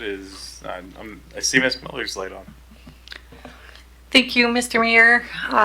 Tonight before you is a resolution for a reimbursement agreement that was initiated by the city. So in this case, the city did act as a developer in a sense and built this project on Broadmoor. It's called the Broadmoor TIF Area Utility Project, where water, sewer, and irrigation was installed within a certain area. And the city has sought, you can go to the next slide, please. Sorry, next slide. So I'll just follow the slides here then. So this outlines the developer's reimbursement agreement process. So this was also in the packet. So next slide. And then it's allowed by law to do this, and we followed the legal framework for being a developer and establishing this reimbursement agreement. And then for this project specifically, this is when the city built water and sewer and irrigation improvements along Sanford Parkway and Road 108. And these improvements support future private development, and it's not a city-owned property. So these improvements listed there for the water, linear feet of pipe, and sewer and irrigation is shown down below with a photo. And here's some more photos of work done by the city. And the next steps here is that the city had invested in this project, and establishing a reimbursement agreement does allow the city to recoup part of the cost for this project. And these developer agreements are executed by the city manager, and we are recommending approval of these 3 different agreements. And there's 3 just for each utility, 1 for water, 1 for sewer, 1 for irrigation, that we're recommending be approved at the next meeting. Happy to answer any questions if you have them. I don't see any lights on this one. Sounds like silence is golden here. Appreciate the work of the city of doing that. Yeah, no lights. So do we have any public comments here? Going once, twice, 3 times. All right. With that, we'll move along to item J, which is resolutions approving 2 developer reimbursement agreements for the utility improvements associated with the A Street Sports Complex project. Looks like Director Miller is staying with you. Yes, thank you. So similar procedure as the last. I'll skip the background there. This was for the A Street Sports Complex, where the city built the water and sewer along South Elm Street. And this was to support the project, but also supported other private development projects in the area, enabling them to utilize these resources. So we have 2 development reimbursement agreements, 1 for water, 1 for sewer for this. And there's a service area selected for the parcels that contribute toward this, and has allocated certain percentages to each project. And the next step in the process would be, if council does approve this agreement at our next meeting, this would be used to be able to execute this reimbursement agreement so we can collect funds for this project as well. Thank you. Seeing no further lights, looks like we're good to move this one along too. That puts us into the final item, item K, which is our general fund monthly report, April 2025. Interim Director Garcia. Yeah, so for April's general fund report, overall, there was improvement compared to prior month. There was a improvement to the bottom line for operating activities of 1.3 million, mainly due to lots of different revenue activity that occurs on a quarterly basis. So overall, we seem to be on track and no significant variances from budget. Any questions? Any questions or comments here? Seeing none, that moves us along to item 6. Oh, I apologize. I should ask for public comment. I'm going to go ahead and aggregate on J and K. I see the single public member, but I will make 3 calls. Going once, going twice, 3 times. Thank you. With that, now we can move along to item number 6, which is miscellaneous council discussion. Hopefully very quickly. Mr. Grimm, we will run through. Well, Mr. Zabel, you first. Okay, thank you, Mayor. Just a few items. So we have a promotion ceremony for Jed Abastias. The detective is getting promoted to sergeant, and that'll be Wednesday, June 11th, 3 p.m. right here in the council chambers.